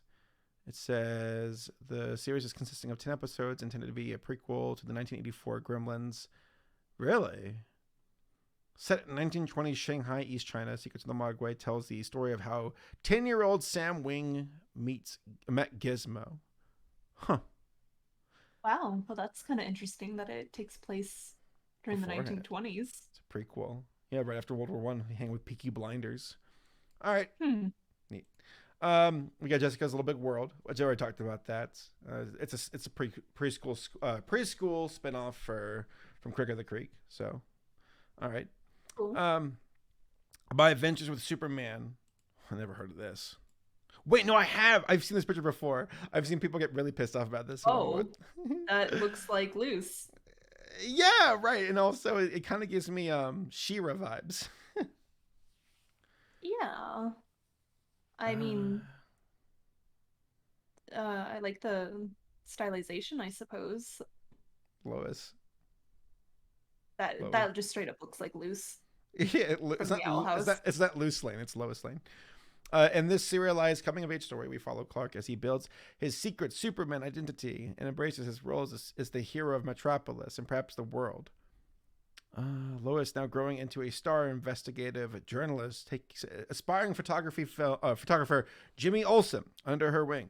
All the while, Clark and Lois are falling in love, sharing adventures, taking down bad guys, stumbling over secrets, and discovering what it means to be Superman and Lois Lane. Okay. Cool, I guess. 2 series. Could always too. use another iteration of a superhero story. I feel like this one won't be well received at all. Who knows? Maybe it's deceptive. But There's something about changing the ethnicity of characters that just immediately draws ire from people, where they're like, "Ah!" which, well, yeah. Sometimes it seems to be like a point of contention on purpose, just to get people talking about it. Right. I'd like to think right. that maybe there's a little bit more honest intentions behind it. Because I'm all here for more representation in modern content. Right, but, me too. But if they're just making those changes for the sake of being controversial, marketing. then it's like, all right, well, yep, cool. I don't like that. That's seems very, if anything, it's underhanded, very genuous. Right. It's all comes down to sincerity once more. And online outrage is a very effective marketing tool. So we can never be numb to that, where we're playing into their hands. But I'm not saying that that's the case for Superman, but online outrage is definitely an effective tool to at least stir up free publicity. Tiny Toons Luniversity. It's on HBO Max here and Cartoon Network. Oh. So, this is the one where I heard about this a while ago. This is the one where they made. That's right. This is the one where apparently they make the changes where Buster and Babs are now siblings because they want to be able to make it to where they're not love interest. But it's like, what's wrong with them being love interests? Right. If anything, it kind of makes it a bit weirder now for all the folks going into it. We're like, wait, I thought they were boyfriend and girlfriend. No, they're brother and sister. Does this show take place in Alabama? I don't know. All right, so the reboot's first piece of Alabama. The first piece of concept art showed Buster and Babs. Blah, blah, blah. Let me see if I can find the actual art here. Oh, this is the full-on Tiny Toons wiki entry. Let me type this in. Images. Yeah, I've seen this image here. Trying to find a better one here. Can I just actually get the actual image here? There we go. I don't remember the pink Tweety. I like the style. Yeah. Is this going to be very expressive? I think this is from the same folks who did the Animaniacs reboots. A reboot, Amblin Entertainment. 2 seasons with there's been a lot of where they just say 2 seasons. So 2 seasons out the gate, 2 seasons. As with the original series, Steven Spielberg will return to his Spielberg's on this. That's interesting. What do you think? Do you think folks will even care? Maybe small. If people were excited about Animaniacs, I bet that there is an audience for this too. But Animaniacs was so much more. Sure, yeah. I'm sure that there is an audience for this. I don't think it's gonna do exceptionally well. Yeah, I don't think so either. I think this will be. It's so weird because it's like, how do you quantify what's successful in a streaming service? It's not like it's a box office thing. It's not like you have Michelin star. What's the one with the TV? The way you can rate things on TV to see how many viewers you get. Well, I guess you can do that also on streaming services. Actually, it does exist. What's it called? There's that thing on television back in the day where you can tell how many folks watch a show, and it's some Nielsen. Thank you. Nielsen rating. Thank you. Michelin star. Tiny Toons. What's your Michelin star rating?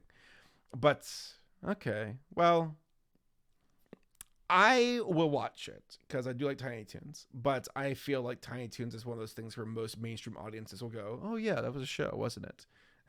Versus Animaniacs, where it's like, "Oh no, I love Animaniacs." So, will it have the same draw as the Animaniacs reboot? I don't know. We shall see. All right, Clone High. Oh, there it is. Clone High. The little GIF they have for it has them like take a blow dryer, getting Kennedy ready. Yeah.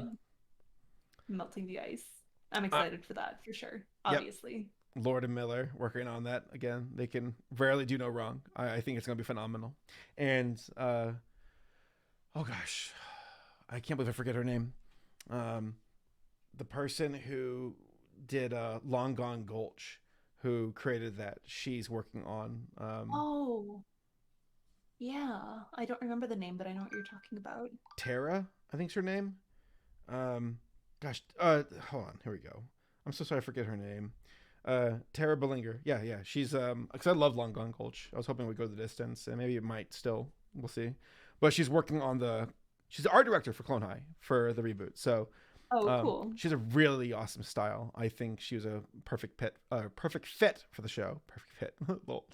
And I look forward to that. That's one of my higher anticipated shows for 2023 is Clone High. All right. Oh yeah.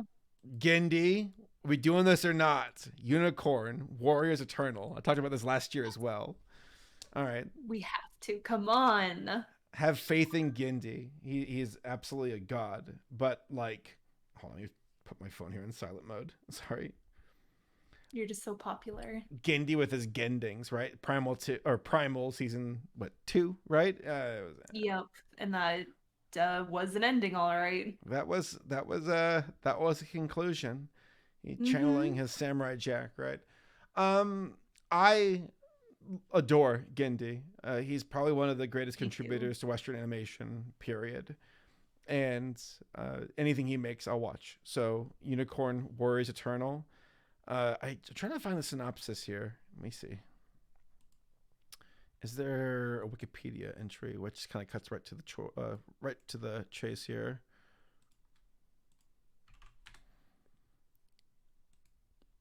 I've seen like what the hell? Shush phone. Yeah, that looks very Genndy-esque right there with the designs. Yeah, just that girl especially. Well, I don't know if it's a girl, but that character with the long black hair. Right. That is like, that just screams Genndy. And I love it. It looks awesome. I'm super curious as to what it's about. Me too. It's been a pretty big mystery. I guess there's not even a plot. The series follows a team of ancient heroes protecting the world from an ominous force. Throughout history, there we go. Oh, no, where'd it go?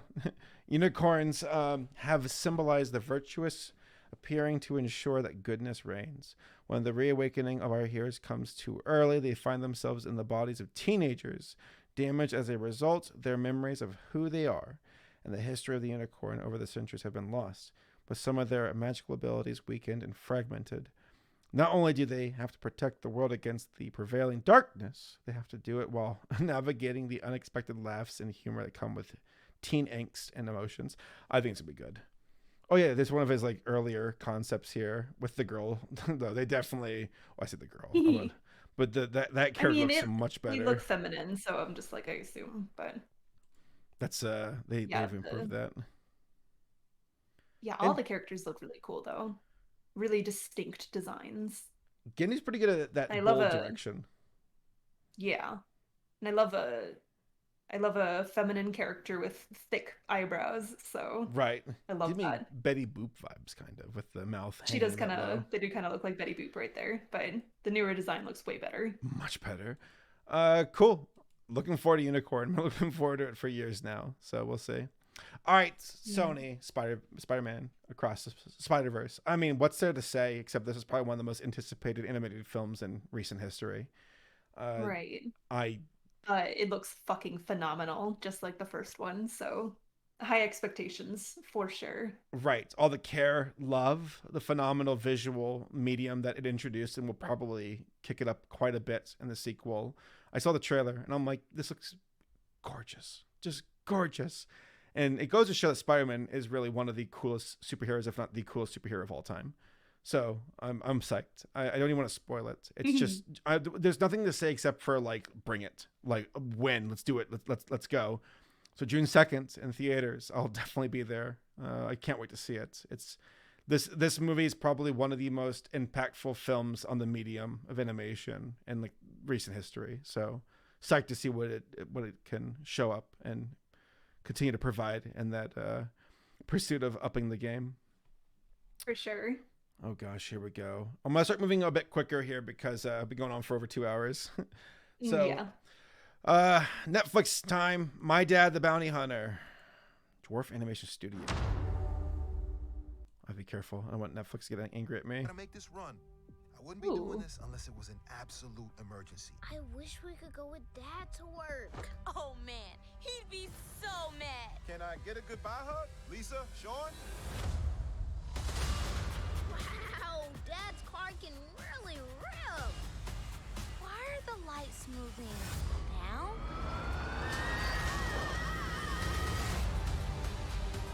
Surprise!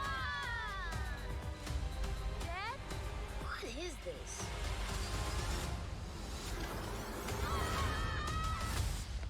Daddy? Space is not a place for kids. Dad, please, can I just... Step into the spotlight. It's dangerous. Been a long time. Huh. There's bad guys. You could get lost. Step into the spotlight. I know this is a lot to take in. Not bad. But here comes the thunder. Dad, wait, you're like a bouncy hunter? Target is on the move. I'm gonna pause right now. Okay, so yeah. Cool. Yeah, looks interesting. I appreciate Netflix and its variety. The question is, will they actually support it? Doubtful. 3D animated series have really been making some great strides. So, yeah, we'll see. I'll check it out. I feel no way one way or the other. I'm just kind of like, looks solid. Check it out. Chicken Run, Dawn of the Nugget. This surprised me that we're getting a Chicken Run anything. Run. What? Things from Aardman? Yeah.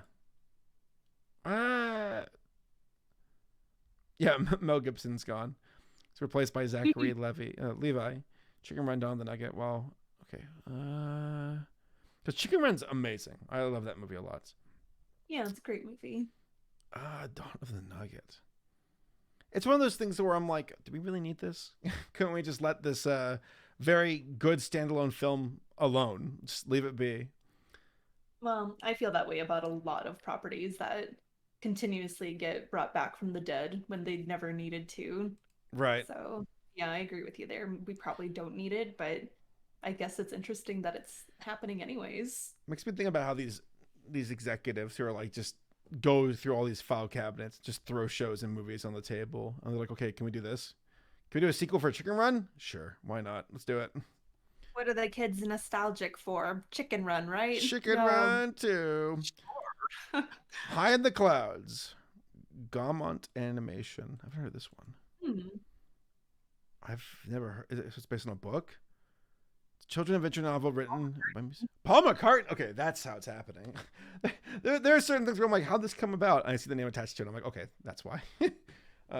Sometimes a person's so popular and successful that just their name alone attached to it's enough to make it happen. Well, yeah, the story was written by Paul McCartney. Synopsis. When the character's home, Woodland, is attacked by human development, a young squirrel is left without a home. Here we go, another one. And without his mother, guided by his mother's final words and aided by his fellow animal friends he meets on his journey, Wobots goes on a quest. Goes on a quest. I cannot say it. I'm so bad with R's. On a quest for the secret island sanctuary of Zootopia. Amelia. Squirrel finds himself in an epic journey filled with evil realities and wild dreams. He and his friends experience tragedy, war, joy, and victory, all in the name of freedom and peace. Wow, it sounds very ambitious with its themes. I love the sound of it, but I gotta see some visuals because that could just take it in one direction or the other. Okay. The book cover doesn't offer a lot. It does not. It's interesting. Is it going to be musical? I guess so. Tony Bancroft, he worked on a bunch of old Disney films too. I think Tony, didn't he do Over the Moon, I think, or directed it? I think so. Okay. I guess we'll have to wait and see some more trailers and visuals for this one. It's weird how you get these films that are set for releases in like 2023 and there's nothing to see, which makes me feel like I wouldn't be surprised if this one gets delayed to next year or 2024. But we'll see. The Monkey King. All right. Let's see. Oh, can't do it. Uh-oh. Ain't happening, Chief. Not a good sign. Okay. The Monkey King. Let me at least copy paste into Google here.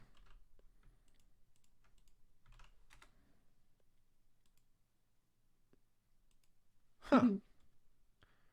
Interesting. Because Monkey King is very China oriented as far as like their lore and folktales go. Subtle as always. You're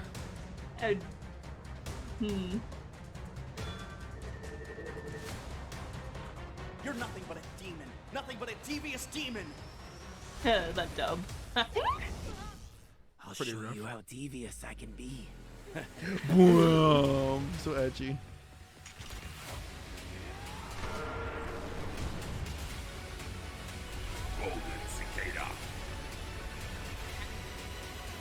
Sun Wukong has destroyed the sacred tree and unleashed the demon ancestor Yuandi. Come on, we have to save Master. I'm done. I don't know. Yeah. Doesn't look particularly memorable. Yeah. Kind of looks like a mobile game. Just watch the Lego Monkey Kid instead. All right. Moving on. Nimona. This sounds from... Oh, wait. Is this the... Wait, hold on. Yeah, it's based on this. Blue Sky was going to do a movie about this. Oh, this is still happening? I thought this was canceled. I think it got picked up by somebody. Oh. This is just some test footage here.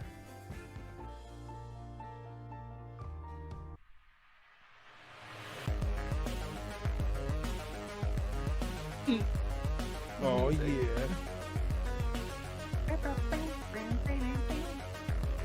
Interesting. So, well, that's cool to know, just that it's still happening. all right, I guess Netflix picked it up. Netflix does it a lot where something could be just dead. And then they were like, hold on, we got money. I mean, Del Toro's Pinocchio was on death's door until Netflix showed up. So on April 11th, 2022, it was announced that Annapurna Pictures had revived the project.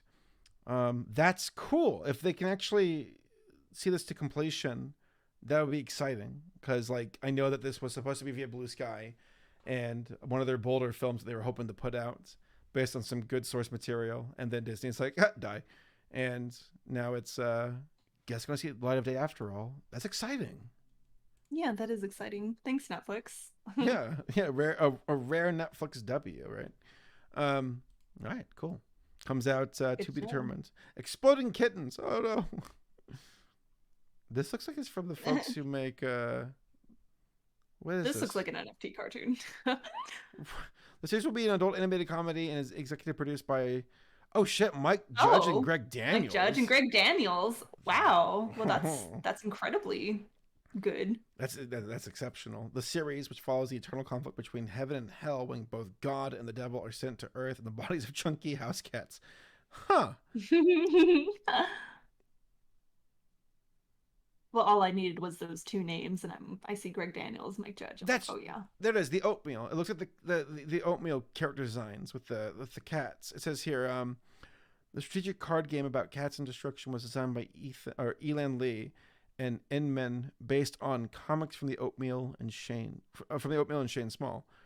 Okay. Netflix is the only service that could bring exploding kittens to life in both a series and a game.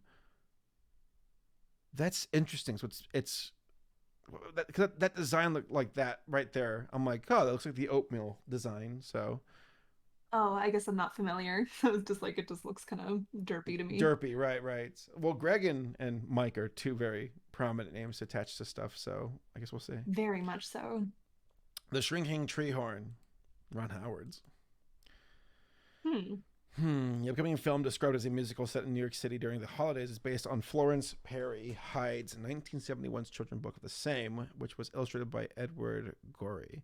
The story centers on Treehorn, a young boy who starts shrinking one day, even if his parents barely seem to notice.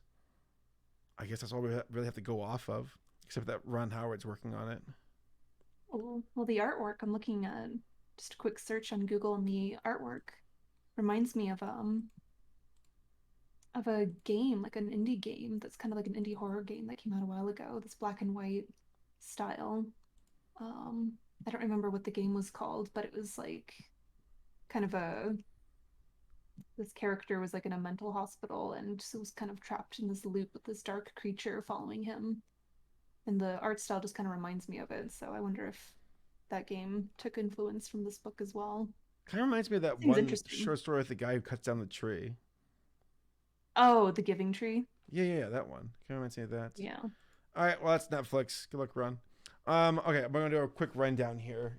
Just a quick little... Oh, gosh. Okay, Rock Dog 3. I've never seen Rock Dog 1 or 2, but we're getting a third one. And apparently I need to check it out. I had no idea that there was even a sequel. I never knew there was a second one. It looks like it's shocked that there's a third one. It looks like it's on the cheaper end. Yeah. I mean, the animation never really looked It's Lionsgate, so not surprised. Yeah. Father, when can I go out? Andrew Francis, cool. All right, well, Anthro. Look at that guy's chin. It's I remember huge. people. The only thing I really remember is that people have the hots. Surprise, surprise for the Fox character. Of course. It's not surprising. Because why wouldn't they? Fox, Anthro girl. I'm in love. How unique. Wait, now, give her hips and big boobs. More. Red Dog 3. It's like cool. I guess it's kind of like America's Got Talent kind of thing. Whatever. Okay, so Ladybug and Cat Noir. So is this Miraculous Ladybug? Yeah. It's getting a movie? People love this show or hate this show. I've tried watching it. And I wish I had watched it when I was younger, because I feel like I would have loved it if I was like 12 or 13 when I first watched it. But as an adult now, I'm just kind of, I can't, it doesn't really pull me in. I love the designs. I think that the tropes are fun, but I'm not super invested. Yeah, and that's kind of where I stand too, where I'm like, this seems like it's for teenagers like who love it, right? And the Hot Topic, yeah. I've also heard that like it's got a very drama heavy fandom where they definitely speak their minds. But what if a fandom's not dramatic? Then is it really a fandom? All right, Husband Hotel. I mean, I remember what needs to be said. Stoked. Let's see. I mean, like I was talking about it this time last year, and it wasn't. It was supposed to come out in 2022, but it hasn't. But I'd rather have something completed than early and incomplete. So, and it seems like they're very confident with next year, especially with all the test animations coming out. I feel like we have good reason to look forward to it in 2023. Right. It feels like it's around the corner. It's like done. Really excited probably for it. now. Yeah, I'm excited. Spellbound. So this is from Skydance Animation. These are the folks who did Luck from this past year. And this film, that's not it. That's definitely not it. Hold on. There we go.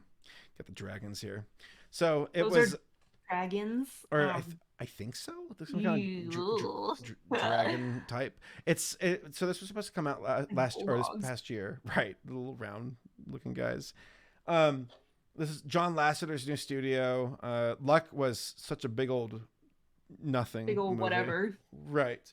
So we'll see. I mean, Skydance, I always appreciate new competition on the scene, but Lasseter's kind of in a really precarious spot. If we're just, as far as his career goes, Of course, as far as strictly his art and his writing capabilities, it's like, well, can you still keep it going after falling so far from grace? I don't know. He might have already torpedoed himself. But this poster alone, I'm like, okay. About the same thing with luck. Yeah. It doesn't look like anything special. Right. I haven't seen a trailer for it either. Oh well. We have Ernest and Celestine 2. Yes. Which we spoke about earlier. We gotta watch soon. Oh, I'm just immediately charmed. So pretty.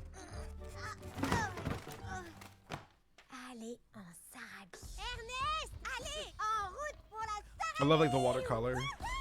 So beautiful. Yeah, surprised about a sequel. Yeah, who would have thought? Looks gorgeous. Yeah, just like a children's book come to life. Et ça, c'est la devise de la charabie. C'est comme Love ça, the music. et pas autrement. Police Aw. musicale. Utilisation de notes interdites. Vous êtes bon pour la prison, mon vieux. Qu'est-ce que c'est que cette histoire? Vous faites encore la chasse aux notes? Mais pas folle, saisissez-le. Maintenant, il n'y a plus qu'une seule note Non. autorisée. Mais c'est complètement absurde. C'est comme ça et pas autrement. Surveillez-le. Peut-être qu'il va All nous right, mener à... I'm gonna hit the brakes for spoilers, but like, yeah, I'll check this out. Looks really good. Mm-hmm. Very pretty. Beautiful. I was afraid that there'd be a quality decline. Not even for a second. Looks beautiful. No. Good. New Gods Yang Zhen? Let me see.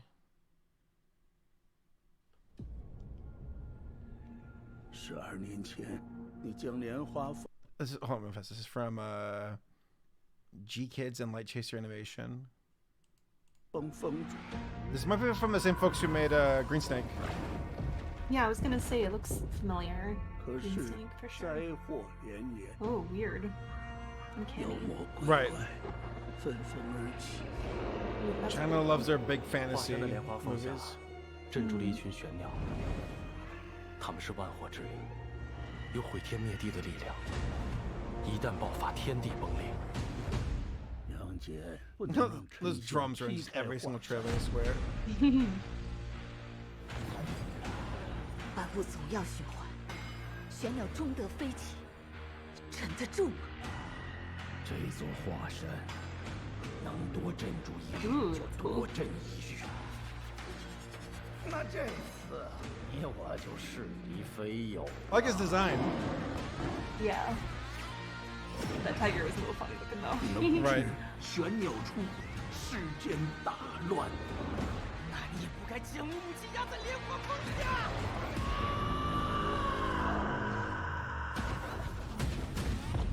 Dun dun dun dun dun dun. Epic.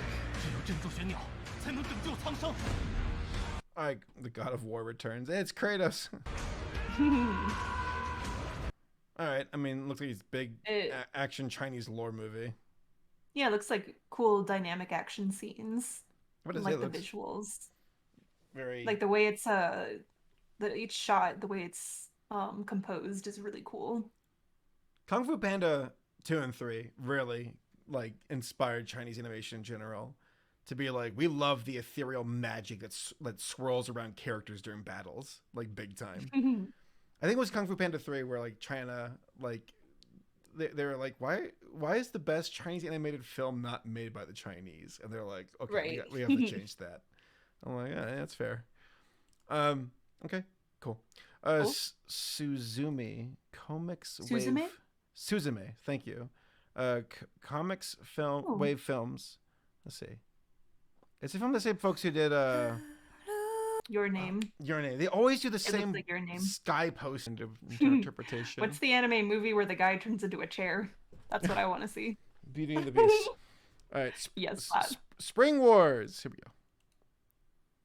It's from G Kids, Abano Productions, Unico. Other names. Let's go. Auteur de. Okay. Auteur de. Auteur de Minute in Shumbi Productions. Shmooby. Shmooby. Shmooby. Ooh, pretty. Pues se convertirá en ser hermoso y eterno.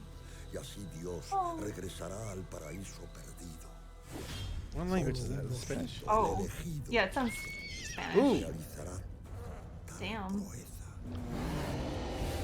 Cool. Oh gosh, I'm really torn on these visuals. Death to the unicorn. Wait, hold on. Is this from the same folks who made Bird Boy? Oh, is it possible? It looks like it's from the same studio. I don't like these bear designs, but I like a lot of the other visuals. Look like Care Bears. Eyes are weird. Es un día muy especial. Por fin soy soldado. Los actos tienen So chubby. Right. Sargento, I'm morbidly curious. Yeah, I'm super curious. I half love the visuals, half am weirded out by them. Ooh, I love that silhouette.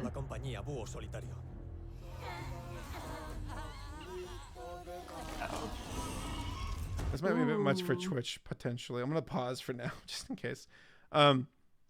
Interesting. Yeah, count me intrigued. That looks interesting. Mm-hmm. I'm hooked. I'm going to have to check that one out. All right, we got two more here. How Do You Live from Studio Ghibli. Oh, yes! Here we go. I'm excited for a new Ghibli film. Will this be Hayao Miyazaki's final entry after the last 6 films? I don't know. Of course not. He'll stop when he's dead. That's what we all I was know. gonna say he's gonna Miyazaki's gonna die at his work desk. There's no way. Right, with a cigarette in his mouth, looking disappointed at his son. I don't even want to know the premise. I don't even want to know. I have no idea what to expect. I'm excited. If he's working on it, it's just another bona fide win from Ghibli. So that's it. Poster looks cute. It looks cool. Looks cute. Yeah, it's adorable. Little eye. I mean, it's mysterious. It almost looks like someone's wearing a disguise, like a Princess Mononoke. The people who wear the pig skins. Hiding under that beak. Cool. Yep, that's it. I'm pumped. And then, after the disappointment that was Earwig, we need a good Ghibli film. That was very disappointing. I was like, yeah. All right, so we have Lackadaisy. This is from a smaller online studio group of people, and they've been working on this for a long time. I remember seeing Lackadaisy characters on Tumblr years ago. Have you ever read any of the comic? I have not. Do you know what it's about at all? Nope. I want to go in completely. Wait, give me a synopsis. Gosh, I'm not even worthy of giving this a synopsis. Just, it's been a long time since I read the comic myself, but look, her design's amazing. You going in blind is quite a treat for you. Okay, then don't tell me. All the characters are super well designed. The story is very fun, very interesting. Takes place in the 1920s. Yeah, Ivy, she's great. Love her design. Look like rum runners or something, or gangsters. Yeah, I know very little. I've seen some of the character designs, but that's it. I'm going pretty blind. I think let's keep it that way. It's excellent. I'm super excited for this animation. The dance here. I've seen this little. It's so good. Yes. I've seen this dance loop on Tumblr. Dance. What they called them? Not swing girls. Flapper girls. Flappers. Thank you. Yeah. That's cool. Yeah, I like that this era is getting some attention. That's really good animation. It's incredibly impressive. Just the movement, the detail, the compositing, beautiful. All right. Well, what would you say are the top contenders for you of what gets you excited for next year?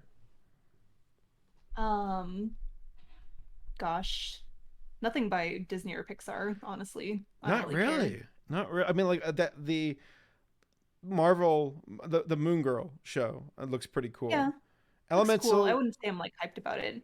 I need more for Elemental. I'm I guess I'm pretty harsh when it comes to criticizing the newer Pixar and Disney films, so I'm just not impressed by it. But we've only seen a tiny little bit. I have no idea what it's about. It could be really cool. It reminds me a little bit of Inside Out, which I did not care for, honestly. So I'm just whatever. We'll see. I need a little bit more. Don't really care about Fox with Grimsburg or Krapopolis, especially. Nah. I'm kind of indifferent to Paramount with, I mean, like the TMNT stuff might be good, but Paw Patrol, don't really care. SpongeBob, don't really care. South Park, I'll get around to it, but I'm not like clicking my heels. Yeah. Mario movie, I'm morbidly curious to see what it looks like. Like, I want to see, it's like, okay, can you do it? Can you actually make this work? So just for the grandness building up the hype, I want to check it out. I'm not like, this is going to change my life, but more of a, let's see if it's a mess or competent. That's where I stand. It's a conversation piece. I have a feeling it'll be competent. I don't think it's going to be anything special. Gotta see it, of course, though, because people are going to be talking about it anyway. So gotta see it. Strays, I'm actually kind of intrigued about with Lord Miller with the cats. It's about dogs, right? Or dogs. I'm sorry, dogs. Right. You're thinking of Stray. They were probably like, oh shit, we wanted to call it Stray, but then that fucking cat game came out. Gotta call it Strays. Throw an S on it. Velma. Dogs, so I'm always down for that. I'm curious about watching Velma for just the shitstorm it's going to create. Craig of the Creek's great, but I'm kind of like, yeah, I'll, not like clicking my heels either. Same thing with Gremlins. Same thing with Jessica. Same thing with My Adventures with Superman. Tiny Toons at Luniversity, I think could be a sleeper win as far as it being good. As far as it being a hit with audiences, I don't know. I don't see this thing blowing up. If the writing is really sharp, then maybe. Right. Clone High, definitely looking forward to that. Big time to Clone High and big time with Unicorn Warriors Eternal. Sony, Spider-Verse 2, that's like probably the most anticipated. Yeah. That's for sure up there, top 3, most excited. Seems kind of... I didn't see Invincible on this list. I'm pretty sure we're getting season 2. I'd hope in so. 2023. I'm pretty sure that was announced recently, and I'm very excited for that. You're off your game, Ryan Walterson. What the heck, dude? Invincible season 2, yeah, definitely have to check that out because Invincible season 1 was phenomenal. That shit that it ended on. I mean, come on, I gotta know more. Right. I gotta check it out before I get spoiled by the actual comic.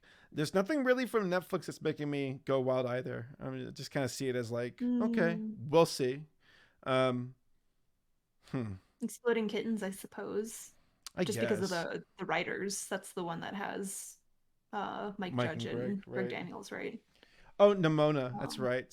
We'll see if they can turn that around. That'd be a really cool, middle finger to Disney. So pulling for Nimona, Nimona, if I'm saying it correctly. So I want to see that one. Nimona. Rock Dog 3, don't care. Ladybug, don't care. Has-Been Hotel. Very yes, excited here we for go. Has-Been. There we go. It's been the hype's been building up for years. What a journey. Spellbound, Indifferent, Ernest and Celestine, excited. It being a sequel though, I'm kind of like not as excited as I was for the first one, but I'm sure it'll be a lot of fun.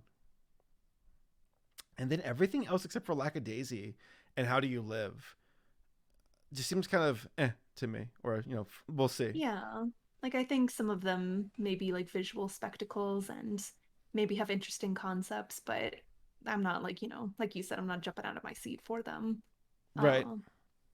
But for the independent projects like Lackadaisy and Has-Been, super excited for more Hell of a Boss too.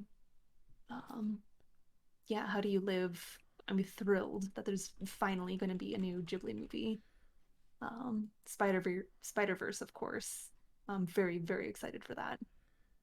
There's there's something called Boxtown from a small team that's supposed to be coming out. I think next year. Here we go. Boxtown. It's funny art style. I was hooked immediately when they said like inspiration for his character. One of it was Saul Goodman, and I'm like, okay, you have my attention. Yes, it's fall 2023. So Boxtown. That's from a smaller group as well. We're living in an era of like it's quite the emerging renaissance for online animated teams to put out some very competent, high quality shows. I'm excited to see like just the advent of the internet churning out content where it's not just the big screen, it's not just streaming services, but like YouTube itself putting out shows where it's like funded by just very dedicated supporters via Kickstarter or Patreon or whatever. And that creative latitude or that financial latitude can allow the creatives to really open up and not have to worry about the coin purse holders and big studios and companies telling them what to do. So yeah, I love that too. It's freeing. It's hard to do, but it's freeing. Very inspirational. Right. Yeah, that it's like the dream lives on, that you can do it. That if you work hard enough and you're lucky enough, that you potentially can pull off a win without having to bow down to like massive corporate overlords to tell you, no, you're not doing this. You're doing that instead because we own you. Absolutely. I mean, I guess Cool. hell of a boss. Well, continue to have its season this coming year too. Mm-hmm. It's exciting. All right, Yeah. folks, that is it for Animation 2023. Thank you for joining us, Rishi. Thank you for joining in on the rundown. Ryan Walterson, thank you for curating the list. It was a massive help. And then everyone in the audience and viewers, thank you for your support and your company this evening. Wishing you all a wonderful, happy holidays, Merry Christmas, and whatnot. And just be safe, and we'll see you all next time. Bye. Bye. You can say bye. I won't cut you off. Okay, goodbye. There it is. Now I'm going to cut it off. Bye.